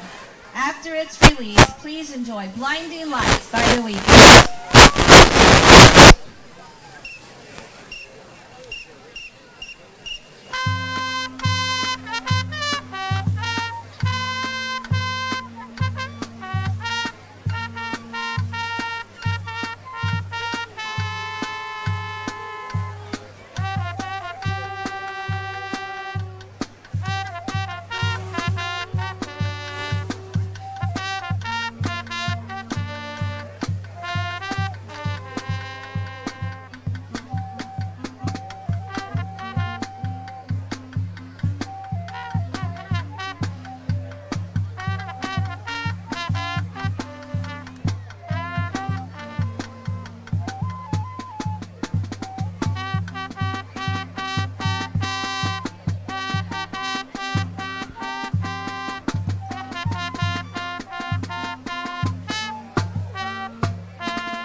When Bella started playing saxophone, Thank you all for coming out tonight. Please give a round of applause for the 2023 Lucas Cubs Marching Band.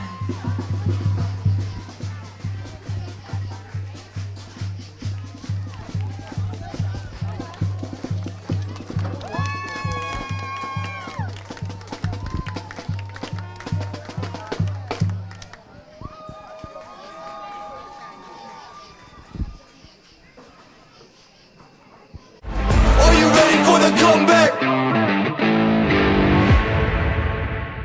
3, 2, 1, let's go!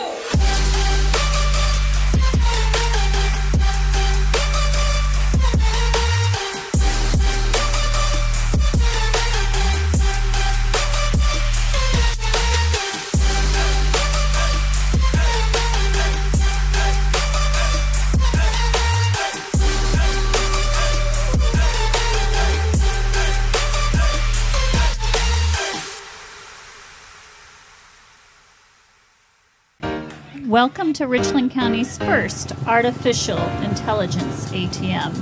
And if you car dance to this song you're listening to now, I will give you $50. See, that's something an ATM can never do. Oh my gosh, are you serious? Oh, we're serious. Gosh, that's awesome. Thank you. Thank you. We hope your day is a little bit better today. Yes, thank you.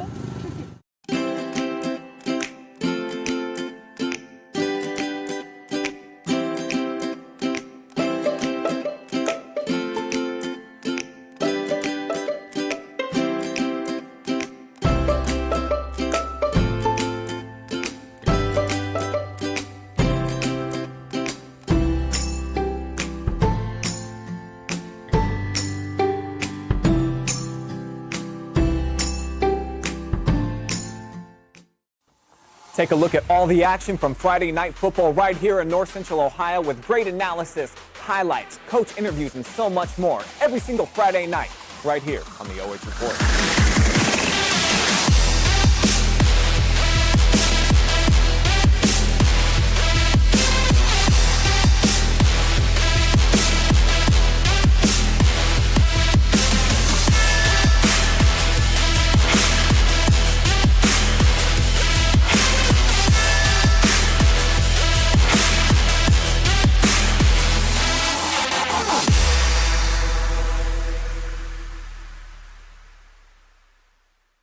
Having Frito Lay variety packs is a lot like having kids. You get a lot of flavor packed into small packages. And it's impossible to pick a favorite.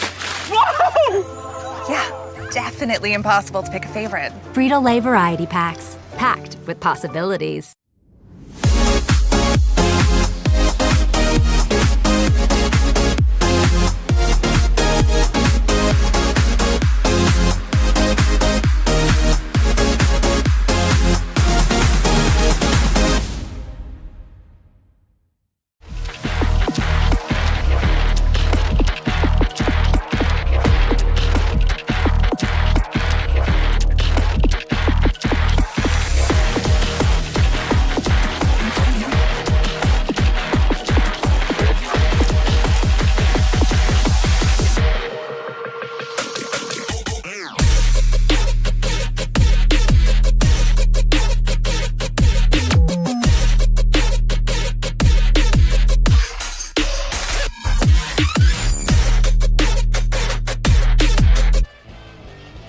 Welcome inside the Carothers Pest Control halftime show here at beautiful Bob Wine Field in Lucas, Ohio. I'm Brian Skowronski. Andy Jardy is with me, and as the scoreboard indicates, Lucas had a very fun first half, did a lot of good things on offense, and then defensively, Andy, after an opening drive where Smithville went down and scored, the Cubs really tightened things up. Yeah, 28 unanswered points to close out that half. They didn't have to punt at all in that first half. It was as dominant a performance as the Lucas Cubs have had all season. Arguably, let's just go ahead and call it their best performance so far this season. But no sense in questioning it. No, there's no sense in questioning it. But they still have a half to play. This is a 2-0 Smithville team that came into tonight feeling pretty good about themselves, so they're not out of it yet. They got to find a way to stop this Lucas rushing attack, something they just did not do at all in that first half. So let's show you the tail of the tape so far. These are your halftime statistics brought to you by Carothers Pest Control. And you're like, 0 passing yards. Not only that, Lucas didn't even attempt to throw it in the first half. They didn't have to. They were very solid up front, winning at the line of scrimmage. And this is what we've been expecting from the Cubs so far this season, with 5 veterans along the offensive front that were all starters from a season ago. A lot of open holes and different names getting involved for the Cubs tonight. A lot of different names getting involved here tonight. Some individual statistics for you. Grayson Jackson, 4 carries, 20 yards. Logan Toms, 9 touches, 85 yards, 2 touchdowns. Zach Deal, 5 carries, 31 yards, and 2 touchdowns as well. Daniel Hawkinsmith, 1 carry, 2 yards. Tim Daly, out of nowhere, 4 carries, 69 yards. A legacy gross, 1 carry, 4 yards. And for Smithville, we talked about it, the penalties that have haunted them so far this season. They continue. They continue in spooky season. Have reared their ugly head here again tonight. 7 penalties for 70 yards. Bryce Butcher, we'll see if he is in at quarterback. He came out of the locker room. He was warming up on the sidelines. We'll see if it's him or if they keep it with Trey Dernstein. But Butcher, before he left with the injury, 3 of 6, 67 yards and a touchdown. On the rushing side of things, Mason Haynes had 7 carries, 27 yards. Dernstein had himself 4 carries, 11 yards. Butcher, 4 carries for a loss of 5 yards because he took a sack. Ashton Raber, 1 carry, 10 yards. And it was Richard Carr with the big reception for their only touchdown, 55 yards. Dernstein a catch, 8 yards. Raber, 1 catch, 4 yards. So plenty of people getting involved here for Lucas tonight. The Smithies coming in, that 2-0 record as you talked about, and looked great to start the game. Butcher with a big touchdown pass. Since then, they've had opportunities. They've just been a little bit off in the passing game. But we've seen it, Andy. There are openings. Lucas playing man-to-man defense out there on the perimeter. If you can just throw a good pass, they're going to allow you some chances. Yeah, and that's a quick way to get back into a 21-point deficit, because if some of those throws had been just a little bit closer to the intended receiver, they would have scored on them. So they've got the ability to score quickly and score often. So we'll see how Smithville attacks here in the second half. A lot of that, too, depends on who's playing at quarterback for the Smithies. But, yeah, ever since that opening drive, it's been a tough battle here for Smithville tonight. Looking at a couple of other scores on our OH Report family of networks, we've got Hillsdale on top right now, 14-3 over county rival Loudonville. Danville was absolutely slaughtering a 2-0 Fairfield Christian at the break. I believe that one is 41-0. And for those of you trying to get on the Crestview stream, I've had multiple messages come in.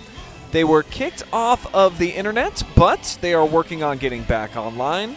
I believe Highland in that one had a double-digit lead at the break. Might be 10-0 there. Brian, you know how I love to come at you with trivia. Oh, yes. I love digging into histories of these schools and whatnot. And I was curious, what exactly is a smithy?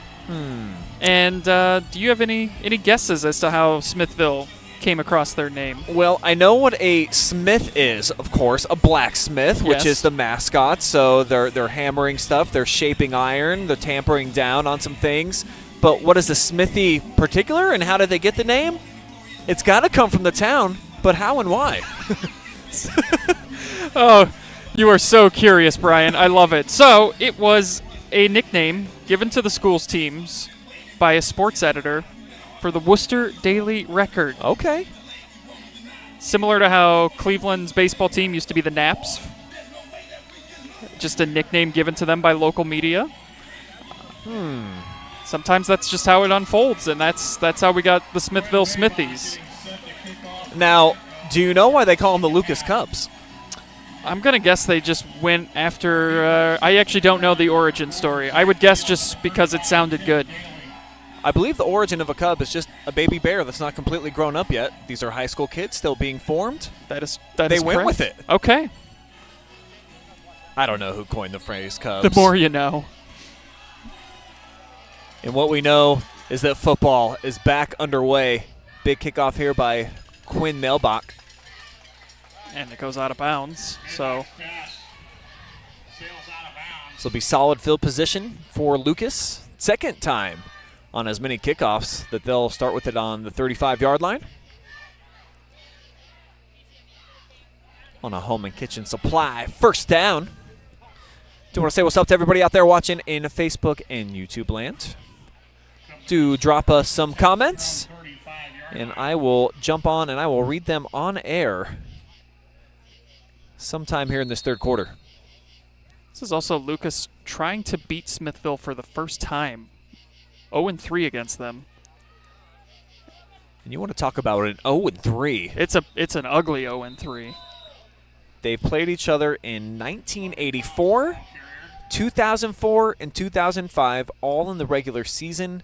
No game closer than 50 points. I was going to say, I think the closest loss was like 50 points back in Smithville's prime, if you will.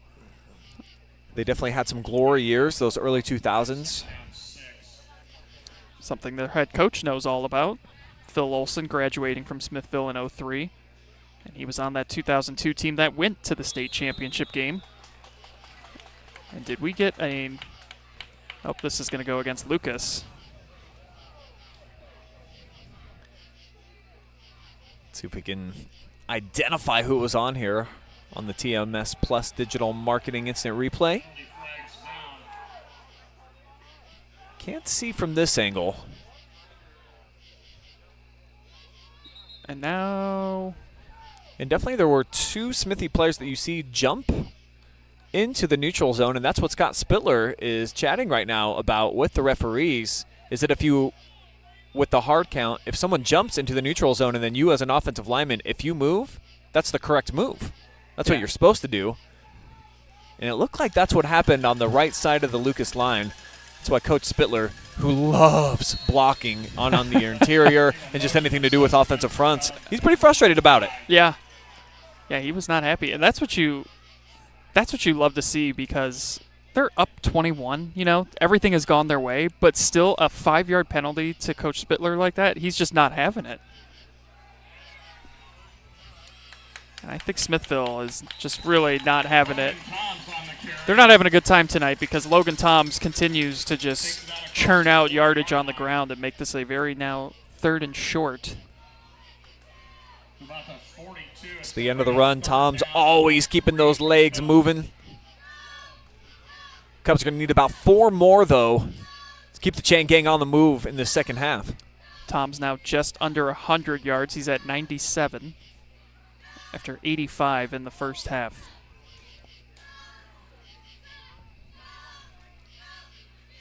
Here's Logan again going back against the grain, finding a hole. That should be enough for the first down, and that'll put him over 100 yards on the night. Takes it ahead for a quick first down. Logan Toms having a heck of a performance here.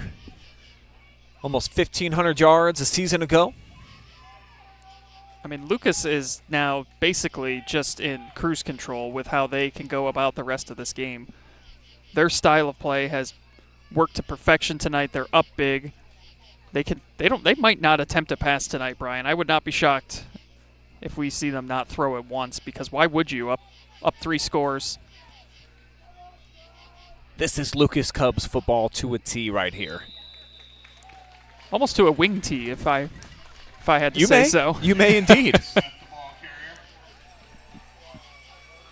And when you've got, they're decent-looking guys, but they call them the big uglies up front, doing what they've been able to do so far. You do want to kind of leave your mark on your opponent this way. Let them know we're winning the line of scrimmage. You know that we're a football in a phone booth, and you just can't stop it. That is the Lucas Cubs way. And especially guys like Toms, just running it right down your throat, time in, time out, physical runner. Been doing it a long time here in Cubs country. Yeah, just about every time he touches it, he's getting at least 4 yards.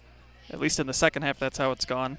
His runs in the first half, slow start, 0, lost 1. Then he ran for 13, 17, punched it in from 2 yards out. Then he punched it in from 44 yards out. He has had big runs all night. They just need one here to get the chain gang on the move. They'll put it back in the hands of Toms. He's got that. Spins back, and about 4 different Smithies combined to make the stop. But it will be a first down in enemy territory down to the 40-yard line. I know we ran that piece earlier in pregame with Zerzo in the booth and the soundboard he's got. Does he just have a soundboard for Logan Toms carries it so that he doesn't have to say it 20, 30 times a game? Can he just push a button that says Logan Toms on the carry? It would be a lot easier because he's got plenty going on, as you saw from his little soundboard. It's quite the setup. Over 40 different sound effects and songs. Just makes it fun out here. Mm-hmm. Jackson, though, going to call his own number after he faked it to Logan. Yeah, Grayson with a good-looking run that time. We got a late flag coming in. I think it's going to be against Smithville. Odds are in your favor. Yeah. Heavily penalized so far through 3 weeks of the season. Do we have a replay of that, Brian? I want to see. There was some shoving at the very end. Oh, it's a hold. Never mind. The flag came in as a player got pushed after the play was over, which made me think that we had a late hit. Actually, it would have probably been on a Lucas player, if anything, for the late hit. So forget everything I said. It's holding on Lucas. And it comes downfield too, Andy. So a little bit of a break here for the Cubs, if you want to call it that, where you're not facing a 1st and 20. It's going to be a 6-yard penalty from the previous line of scrimmage.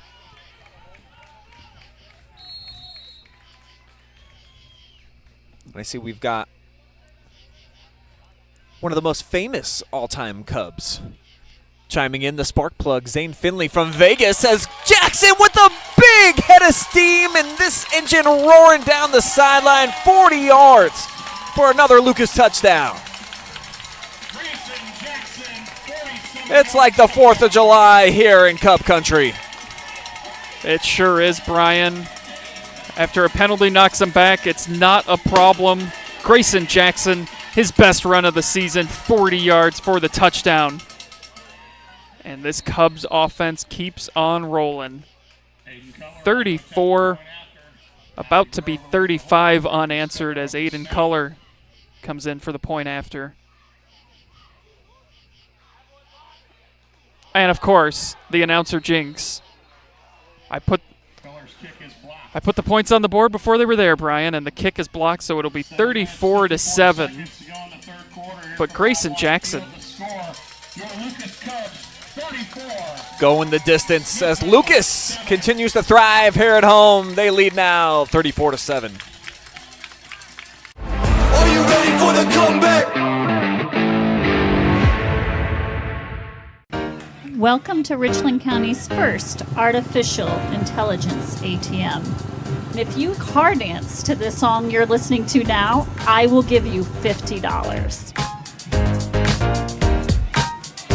See, that's something an ATM can never do. Oh my gosh, are you serious?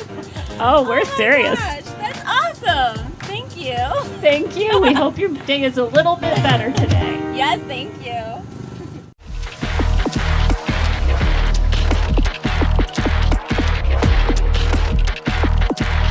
Yeah, it's the comeback.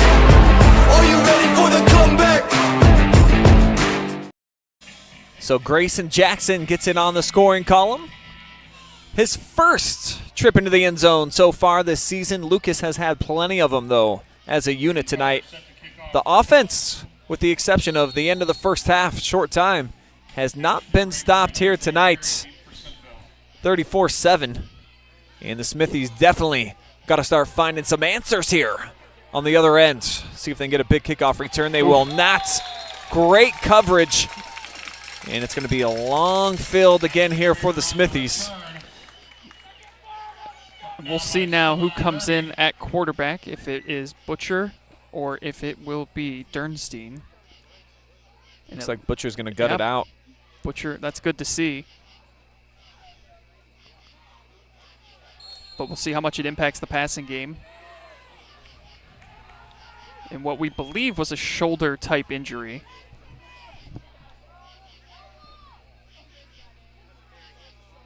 First down, they'll keep it straight ahead. Great decision here with Mason Haynes. Oh my gosh. Rumbling, bumbling into the secondary.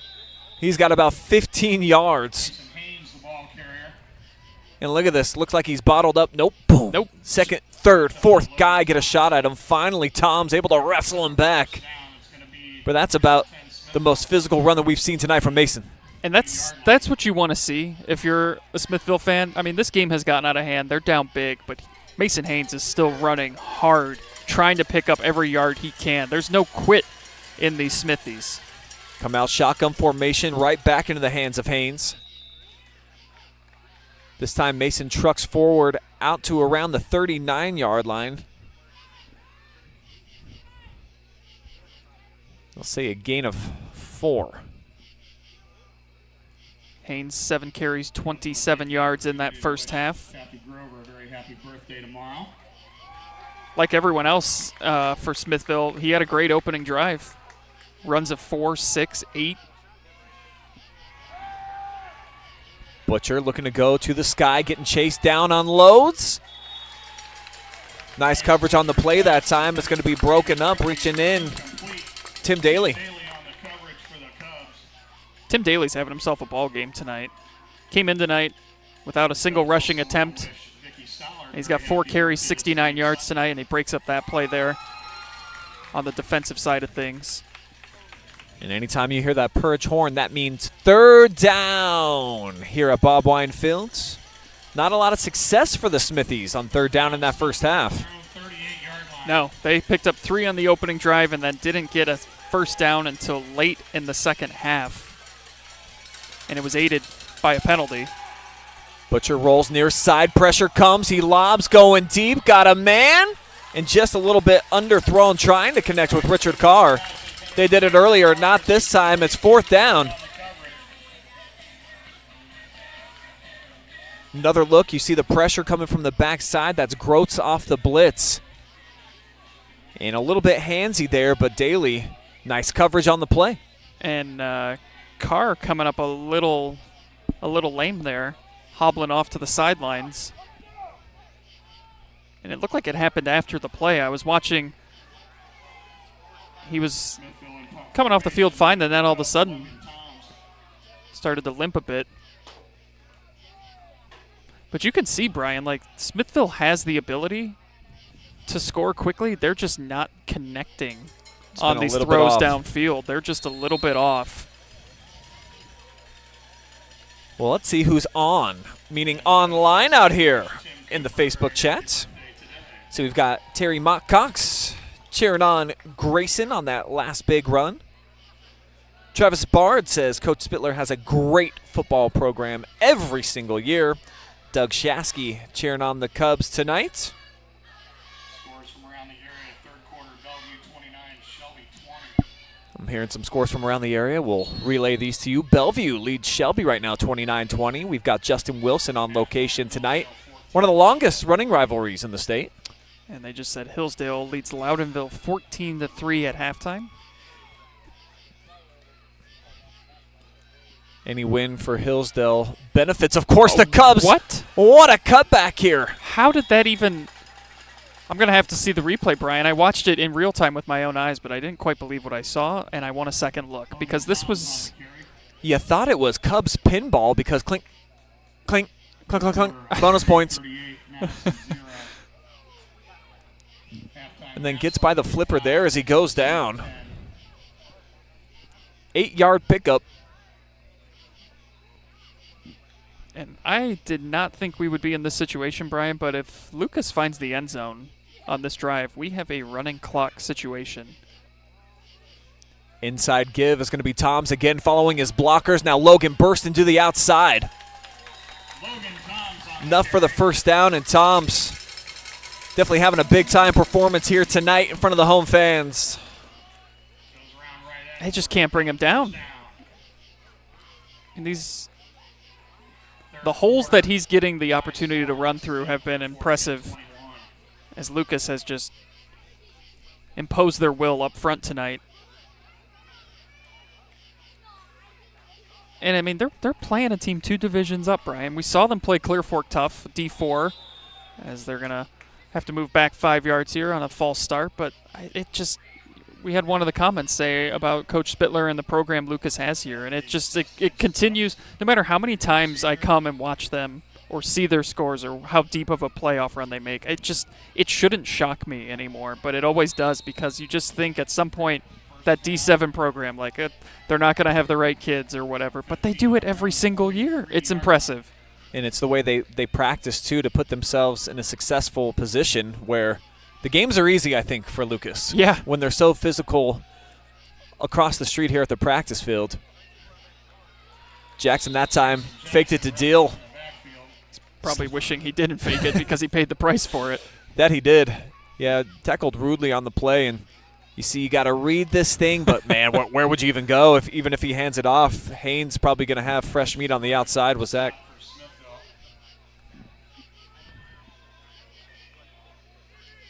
Second down, Cubs from their own 40-yard line. So it'll be a second and long now after the penalty and the loss of yardage. Oh, my goodness. Jackson? No. No. He's going to take off and run. Silly me thinking they might throw it. Jackson with the keeper. He's able to get back close to the line of scrimmage. It'll still be third down behind the sticks, about a dozen needed for the Cubs to keep this drive alive. Well, what do we think, Brian? Are we going to see it? Is this going to be a pass attempt? I still think no.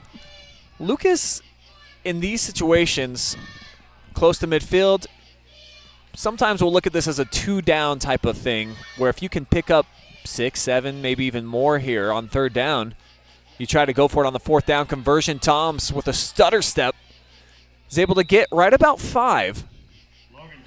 So yeah, now I think you go for it here. It's definitely worth the conversation.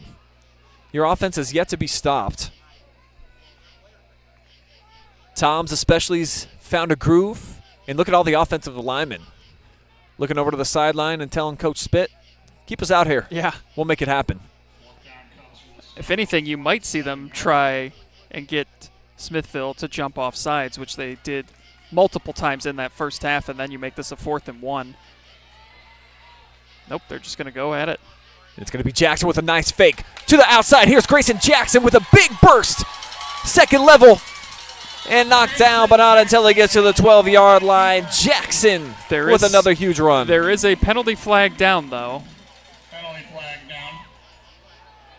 And it is against Lucas, so this is coming back. Spittler beside himself right now. Is. Let's check this out one more time. This is an excellent run by Jackson. Showing some patience, too, there. Yeah, I think right there, right at the top of the screen, there might have been a hold. Pretty minimal contact, and it was after Jackson was able to squirt by. That's always the most frustrating thing when, that defender was never going to make a play anywhere near where the action was happening. To commit a holding call there that's tough.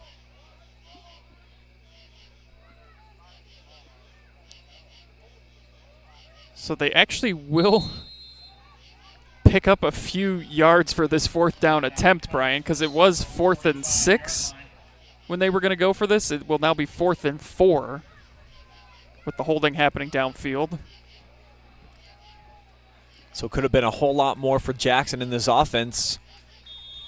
But it will make it a bit more manageable as head coach Spittler is going to burn the first timeout in the second half for the Cubs. We will take a quick break with them as Lucas in control, but definitely looking to pound it on the gas pedal, trying to make this a running clock in the third. Are you ready for the comeback?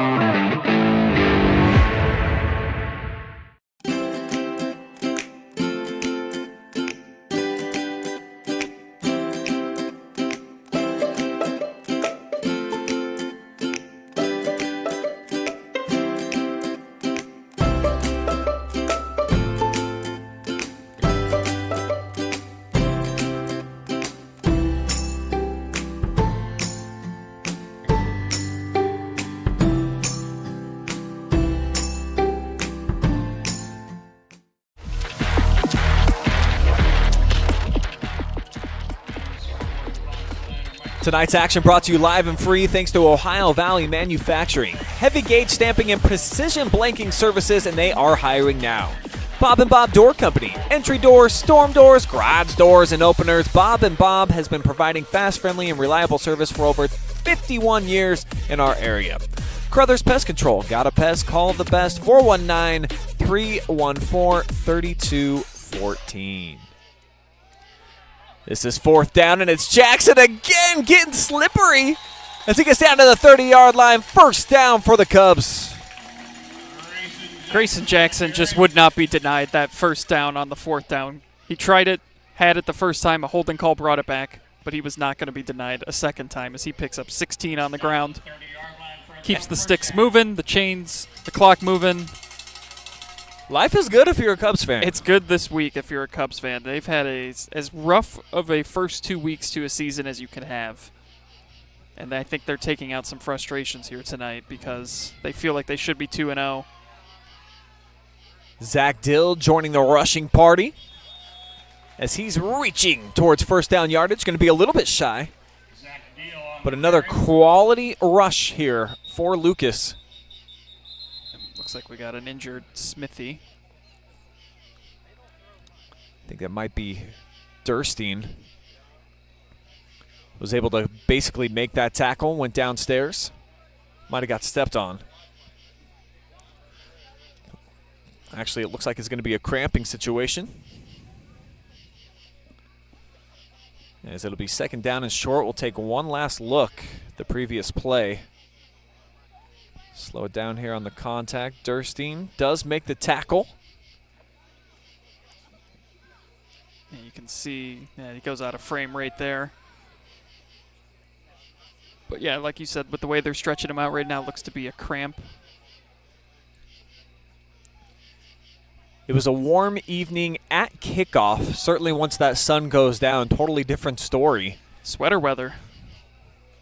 You came prepared? I came prepared. Yeah, we here at Lucas, we're out in the elements, what we call the tree house, this nice little platform they've built for us out here. It actually is very nice. It's leaps and bounds where it was a couple years ago.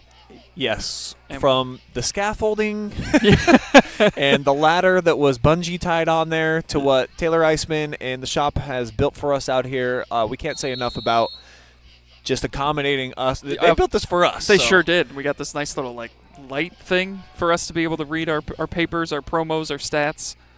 And Andy and I are back here next week, so we're going to get a nice drone shot for you guys, and we'll show you in the pregame coverage of exactly what our setup basically entails. It's like similar, think like Cameron Indoor Stadium for Duke basketball, where they've got the media up in like the rafters. That's kind of what it's like here, where we're like up in the trees here, though.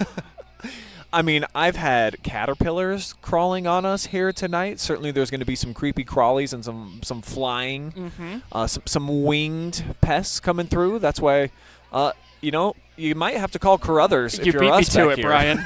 You beat me to it. I was just going to say, we got to call the best. We've got some pests. Every time.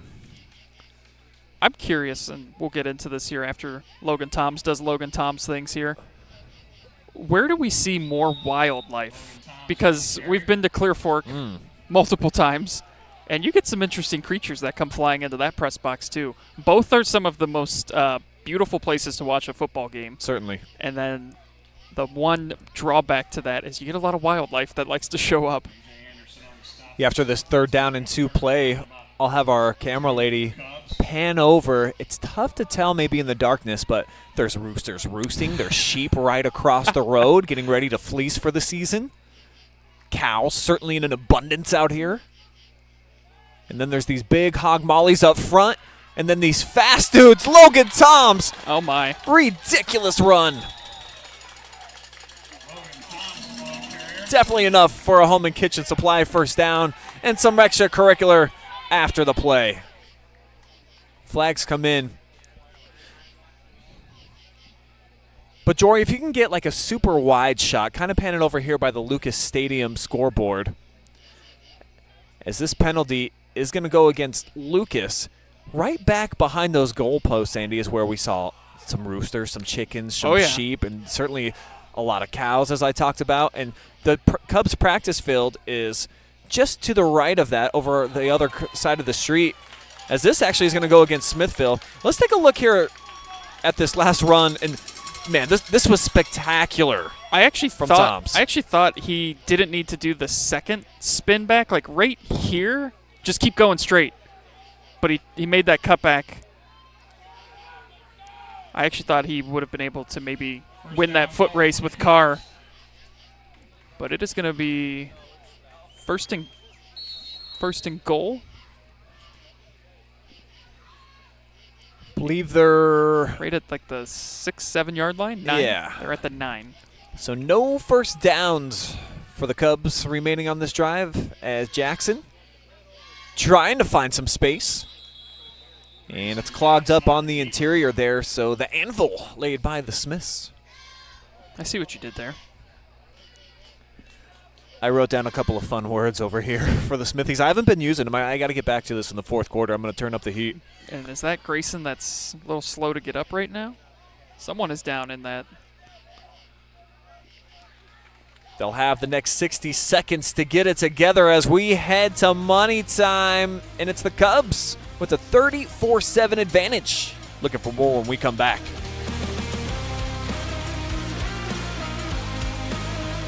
Are you ready for the comeback? Welcome to Richland County's first artificial intelligence ATM.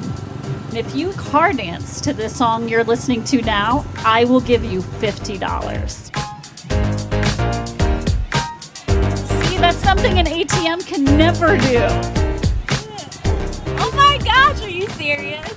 Oh, we're serious. Gosh, that's awesome. Thank you. Thank you. We hope your day is a little bit better today. Yes, thank you.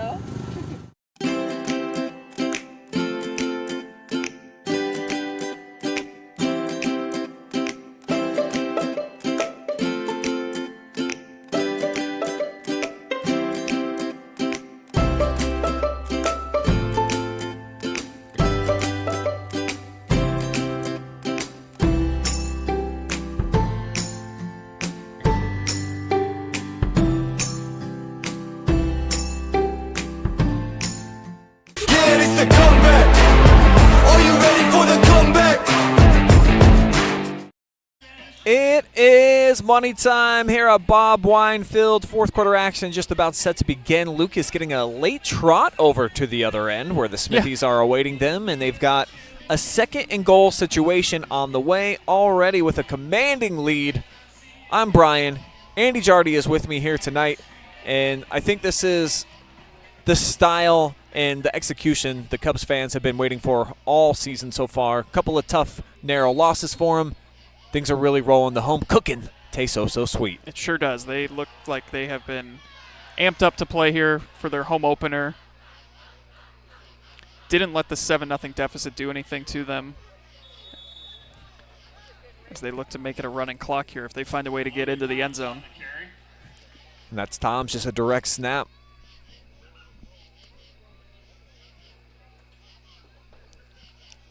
Picks up a couple, gets closer to the goal line.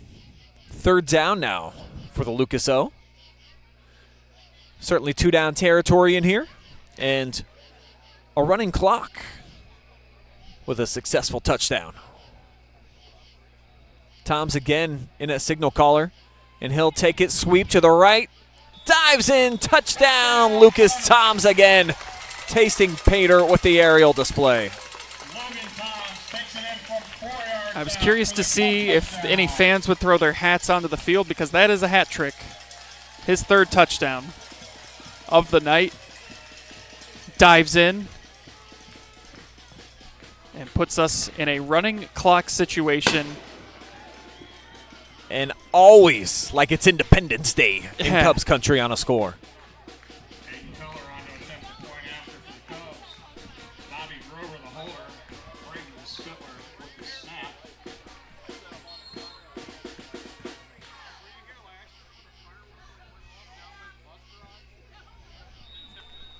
Color boots it through 41-7. The Cubs keeping it rolling here at home as we step aside. More 4th quarter action on the way from Bob Wine when we return. Are you ready for the comeback? Welcome to Richland County's first artificial intelligence ATM. And if you car dance to this song you're listening to now, I will give you $50. See, that's something an ATM can never do.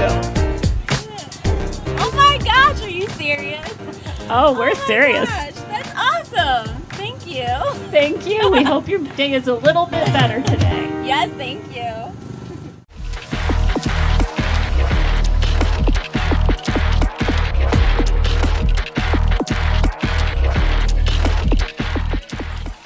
Big thank you to all of our generous sponsors making this live and free for you guys, including TMS Plus Digital Marketing. It's digital marketing for local businesses. Holler at Bill Zurso, who, if you watch in the pregame, he's the man pressing the buttons around here. Frito Lay, driven and inspired by one purpose, food that matters for life's moments. North Central State College, providing individuals with the knowledge, skills, and inspiration to succeed in your chosen path. And by Richland County's only independent community bank, that being Mechanics Bank, of course. Where it's always better. It's much better tonight if you're a Cubs fan. Oh, boy. Things muffed, but sometimes, like we talked about, Andy. What is with it, Brian? It never fails. Anytime there's like a mishap on a kick or a punt, it goes better than if he had fielded it cleanly. I don't get it. Got to send some shout-outs out to some of our folks in the Facebook chat. Tracy sending us 99 stars. Thank you so much. All right. Wesley says, go Cubs. Zach, good job by the Cubs so far tonight. A 2010 alumni. He misses it out here. Brandon Dale, shades of Marshawn Lynch, breaking those tackles out there on a previous run. Tim wishes that we would talk a little bit more about the game than the wildlife present here, but that's a big part of this venue. Tracy, all part of the home field advantage. Also letting us know that it is Mr. Cooper's birthday today. Oh. And then Ronald says, go Cubs. Running clock action as well. That is correct. So things could be moving a little bit faster here down the stretch.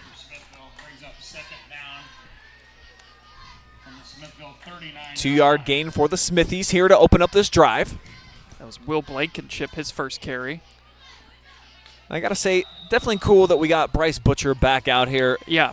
Scary moment in the second quarter. If you've been watching the entire game, went down with an apparent shoulder injury, but he's gutting it out here in the second half and trying to make a difference. At least get a few more highlights for the real. I never think regardless of what the score is, play with some passion. Come out here, try to have fun in this fourth quarter, see if you can't get another big explosive play. Yeah, and you're trying to build a little bit of momentum going into your week of practice and into week 4.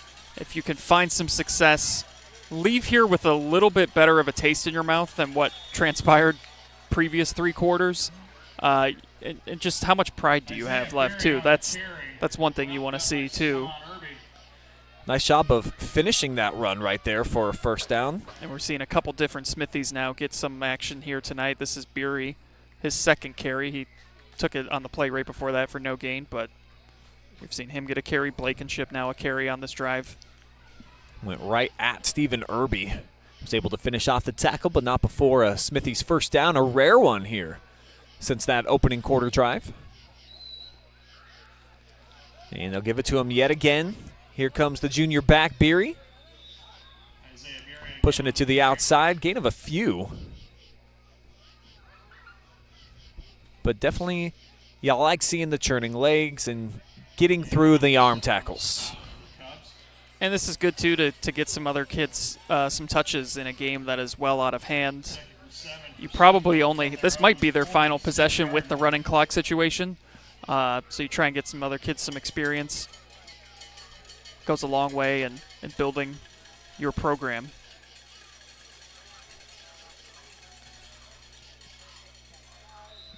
Diving for extra yards right in front of the Smithy bench. That's the sophomore Mason Haynes. Done a decent job, I think, of trying to bottle him up here tonight, Andy. Coming in, thought he would be the featured back. Huge last year as a freshman. Cubs defense has been pretty solid against the run.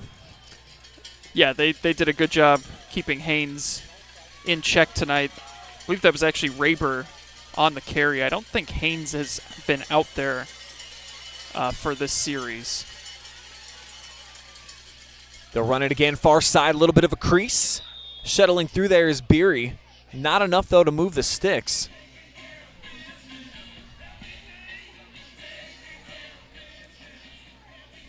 Smithy's going to face a fourth down here. Don't need a lot. Maybe a little over a yard. Scores from around Region 25. Third quarter, South Range 41, Warren JFK 3. Oh, wow.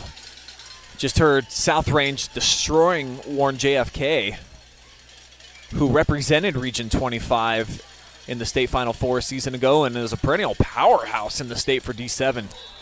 Cubs look like they might have jumped, but were they lured offside? I don't think they were. This is going to go against the Cubbies. That is one thing I'm sure Coach Spittler has not been pleased with, is they've been penalized 6 times now here in this second half. After playing a very clean first half, only 2 penalties.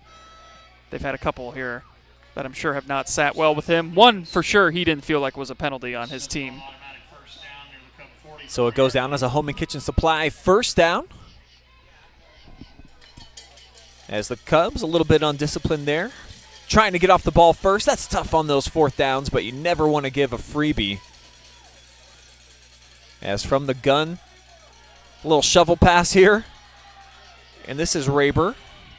Found some space. He's going to have another first down. Fancy play design, too, with Dernstein in there running the show. Yeah, nice little 13-yard run. A great job to pitch that when he did. And he picks up 13. Raber just had 1 carry in the first half for 10 yards. He's got 2 now here in the second half for 15. As they just try to get out of here feeling a little bit better about themselves if they can find a way to get into the end zone. In a game they led 7-0, and then absolutely nothing went right the rest of the way. Credit the Cubs a lot for that as Dernstein tries a near sideline again. A little less space this time. A couple of players are down right now. Maybe a cramp going on with Will Blankenship. As they're going to stop the clock. Yeah, we have seen quite a few kids cramp up here in this second half. I think that's now the 3rd player.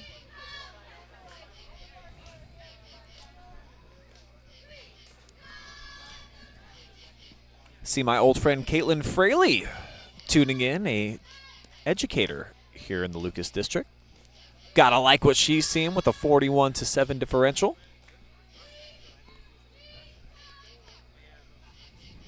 as the clock is stopped at 5:02. Blankenship receiving some treatment. So looking ahead, Brian, at Lucas's schedule. Yes.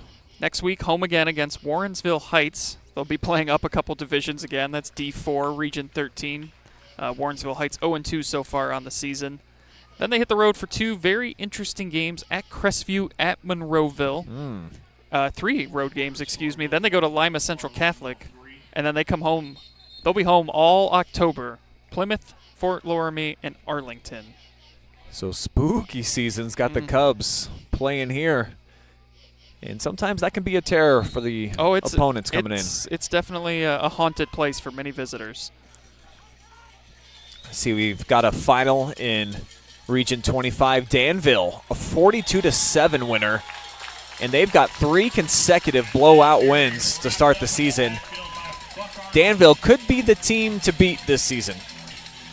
Sure looks like it early on here. And Lucas, my oh my, did they let one get away in the regional semifinals a season ago against Danville. Cubs fans have not forgotten about that.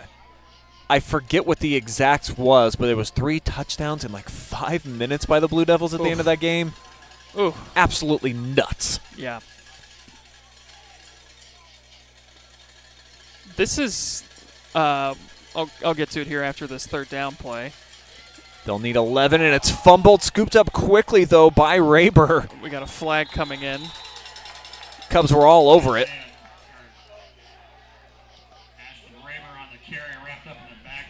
I think it's going to be a hold on Smithville. Watch this thing from the top. So it's just not a clean delivery right there. It was going to be a double inside give, we assume, Beery from Durstein. And then just a couple of big pops at the end of the play. Gets rocked there by Buck Arnold. So the Cubs decline the penalty, which will keep it 4th and about 16. And with the backup QB in, Smithville will have to go to the sky needing a big play. We know that Richard Carr has been that dude for him so far this season, including tonight. Got the only points. Lone touchdown for the Smithies. But my, how long ago that seems. It feels like, yeah, that was another season. It'll be 4th and 19 officially, and they got to snap this ball here in the next 3 seconds, or they're going to be facing 4th and 24. And they took a timeout, I believe, right before they got the snap off. So 2:52 to go, Brian. So what I was going to say, though, is, you're talking about Danville looks to be legit. This, to me, this Lucas performance tonight, you start to realize, okay, it's same old Lucas. You know, they had those 2 games early this season, couldn't close it out, took out what appears to be some frustrations from those 2 losses here tonight, but you close out the year with 3 home games going into postseason play. I mean, this is not a team anyone wants to see on their bracket in the playoffs because they are tough, man, and they will continue to get better as the season progresses. And you look at the 2 teams that were able to defeat the Cubs early on in the season. Right now, Clear Fork all knotted up 21 apiece with Lexington. It's 31-3 Hillsdale in total control against Loudonville in the 4th quarter. So it's likely going to be an undefeated Falcons team. If Clear Fork can come back and win, that's going to be a 2-1 program.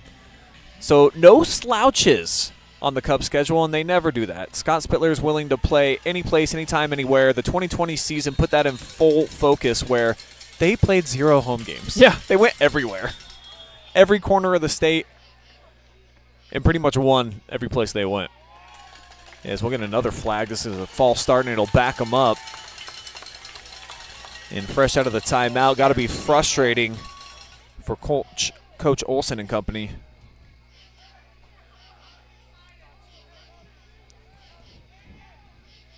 But the clock continues to roll, of course, with the score differential more than 30 in the second half.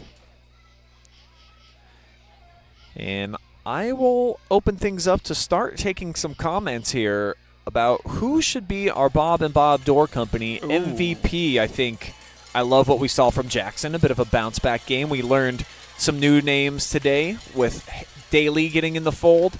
Tom's is an easy choice always, because that's a pitch and catch on the run. Definitely not going to be enough as the Cubs defense does their thing, and they will take over 1st and 10. Pass is complete to Braden Murphy. Good-looking throw there on the run by Dernstein. The Cubs will take over on downs. Just solid coverage and an immediate tackle there by Zachary Winters.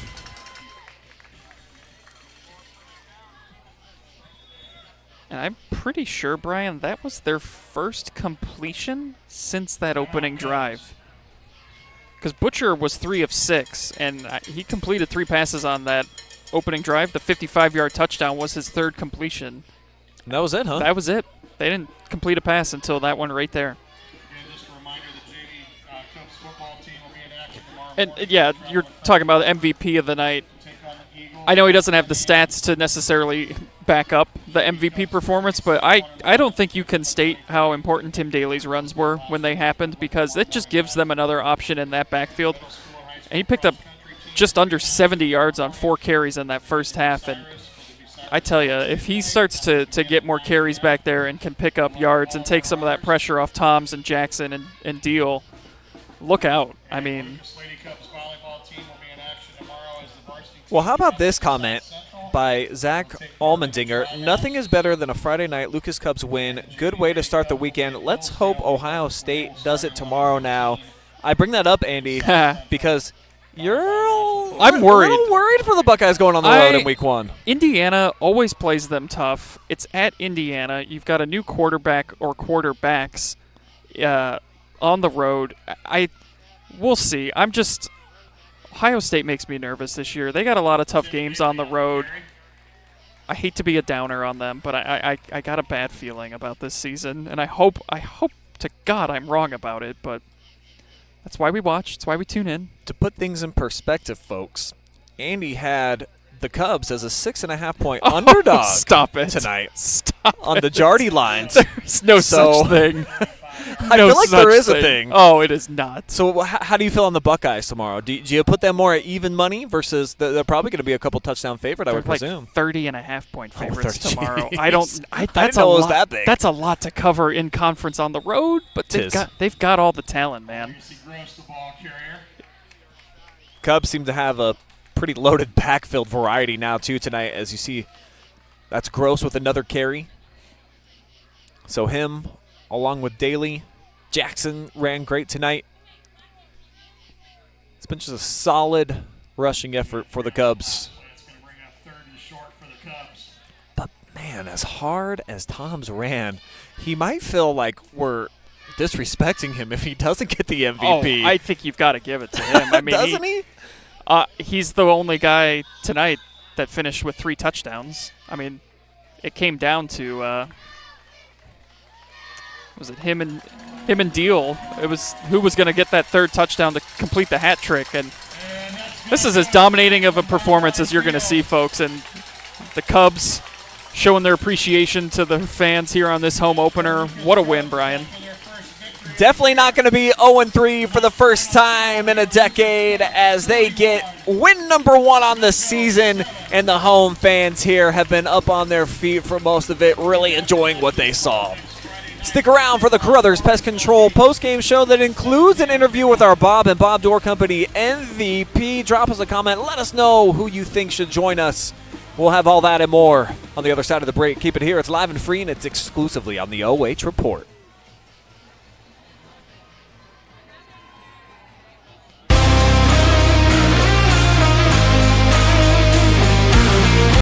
Are you ready for the comeback?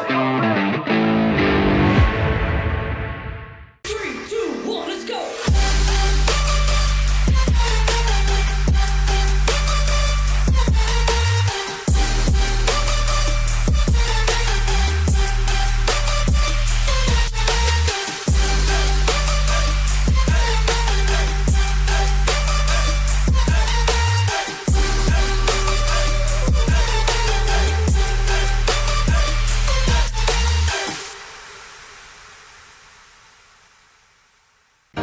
Welcome to Richland County's first artificial intelligence ATM. If you car dance to this song you're listening to now, I will give you $50. See, that's something an ATM can never do. Oh my gosh, are you serious? Oh, we're serious. Gosh, that's awesome. Thank you. Thank you. We hope your day is a little bit better today. Yes, thank you.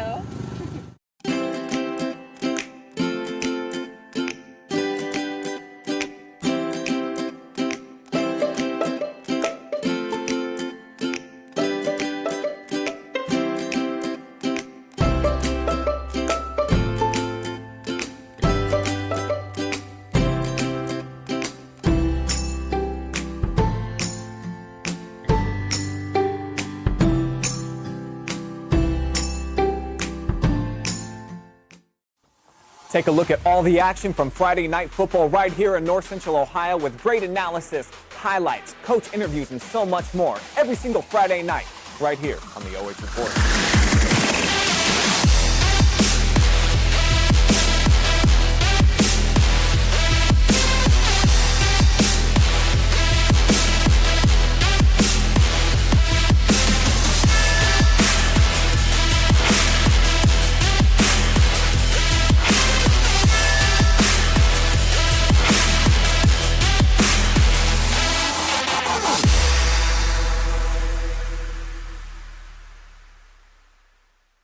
Having Frito Lay variety packs is a lot like having kids. You get a lot of flavor packed into small packages. And it's impossible to pick a favorite.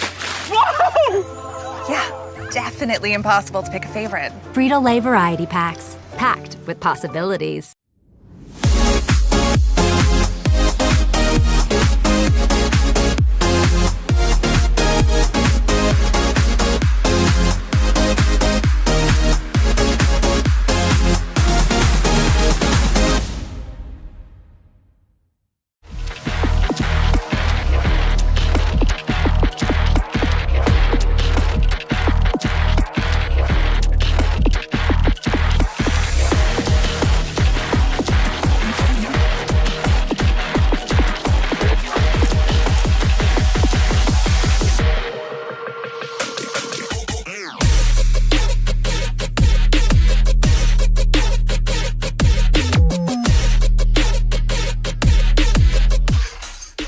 Tonight's high school football broadcast brought to you live and free thanks to our generous sponsors here on the OH Report. Mechanics Bank, Richland County's only independent community bank. North Central State College, providing individuals with the knowledge, skills, and inspiration to succeed in their chosen paths. Frito Lay, they are driven and inspired by one purpose, food that matters for life's moments. TMS Plus Digital Marketing, it is digital marketing for local businesses that works. Carothers Pest Control, got a pest, call the best, 419-314-3214. Ohio Valley Manufacturing, heavy gauge stamping and precision blanking services, and they are hiring now. And also Bob & Bob Door Company, entry doors, storm doors, garage doors, and openers. Bob & Bob Doors have been providing fast, friendly, and reliable service for over 51 years. We'll be right back with our coverage live from Bob Wine Field, including an interview with our Bob & Bob Door Company MVP, going with Logan Toms, coming up in just a moment.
Back now with our MVP presented by Bob and Bob Door Company. No stranger to the OH Report. Logan Toms, the senior running back in safety. Another solid performance for you here tonight, but we got to talk about the dub, bro. I know you've been wanting one the last couple of weeks. Couple of razor-thin losses. Just coming out here and performing this well. Home opener. Describe all the emotions to me. I mean, really, there's no better feeling. The last 2 weeks have been a little rough. We still haven't played to our potential. We didn't even play to our potential tonight, but we played together. And that first series, they came down and scored. We could have freaked out like we have done in the past, but instead we came together and we just tried to play our brand of football this week. Touch on the defense, making the adjustments after that opening drive, because you're right, we were thinking kind of the same thing. Lucas coming off a couple of losses. What's it going to look like moving forward after the big play that they got? How'd you guys settle in and then really shut them down the rest of the night? We just had to, pick our teammates up. Big plays like that are going to happen. When you play good teams, Smithville's a good team. We kind of practice all week. They have big receivers, so plays like that are going to happen. So we just got to pick each other up, and when we substitute guys in, we got to have their backs as well, and we just got to focus on the next play and not worry about what happens.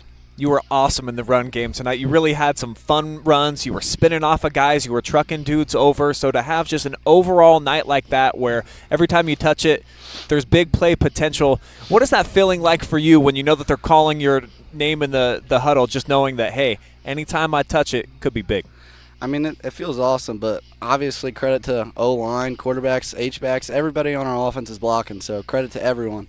It's just my job to run hard. That's what our offense is we get downhill as fast as we can and just try to wear the other team out. And I feel like tonight when we were grinding it out in the third and fourth, that's what we're about, and that's what we need to get better at and keep working forward. We knew the O-line was going to be solid this year, but we learned guys' names tonight like Daly. Obviously, Grayson got involved in the mix. Gross was getting some carries in there. So if you can get a few other guys that are stepping up to lead the way for you, this obviously feels like it's a much more dangerous team than we saw the first couple of weeks. Yeah, tonight was a great night to get guys like that carries, just give them confidence, because Tim Daly's a great back, so is a Legacy Gross. And, the more depth we have, the better we are. And, it's just huge for them to get good reps like tonight and keep getting better. Well, congratulations on a huge win. I know senior year you always want it to be the best that it can be. So go ahead, look in that camera, give a shout-out to anybody who you want. My shout-out goes to my dad. My dad and my whole family in general, but my dad is, every morning he texts me before the game and tries to get my mind right, and he's my number one supporter, so I love my dad, so shout out to him. Yeah, always shout out Coach Toms. Yeah. Love that guy to death. Well, Logan Toms, our Bob and Bob Door Company MVP. Appreciate the time. Go celebrate, man. All right, thank you. Are you ready for the comeback? 3, 2, 1, let's go!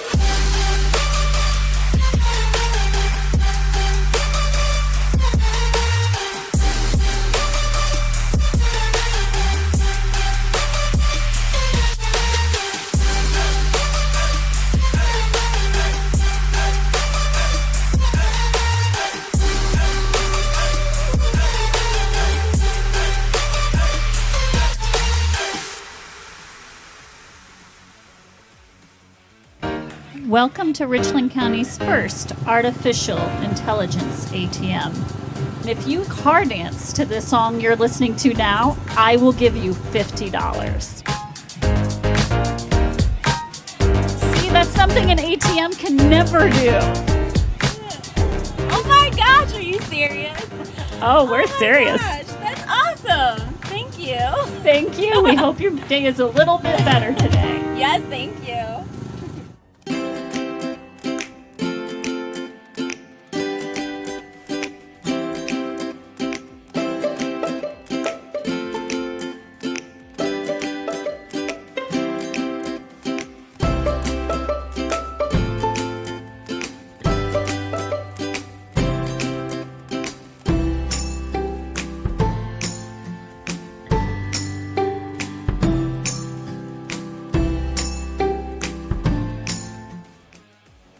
Take a look at all the action from Friday Night Football right here in North Central Ohio with great analysis, highlights, coach interviews, and so much more every single Friday night right here on the OH Report.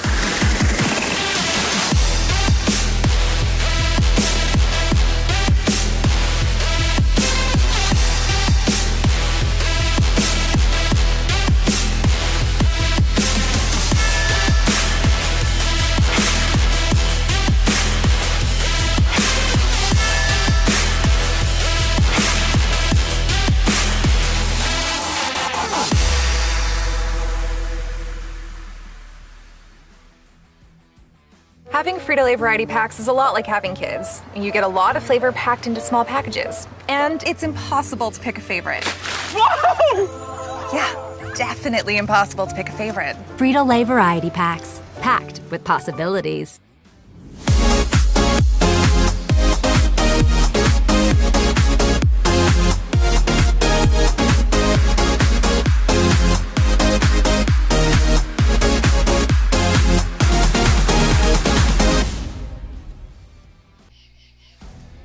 We welcome you back to the Carothers Pest Control post-game show. Lucas, a big winner tonight, 41-7. They knock off visiting Smithville.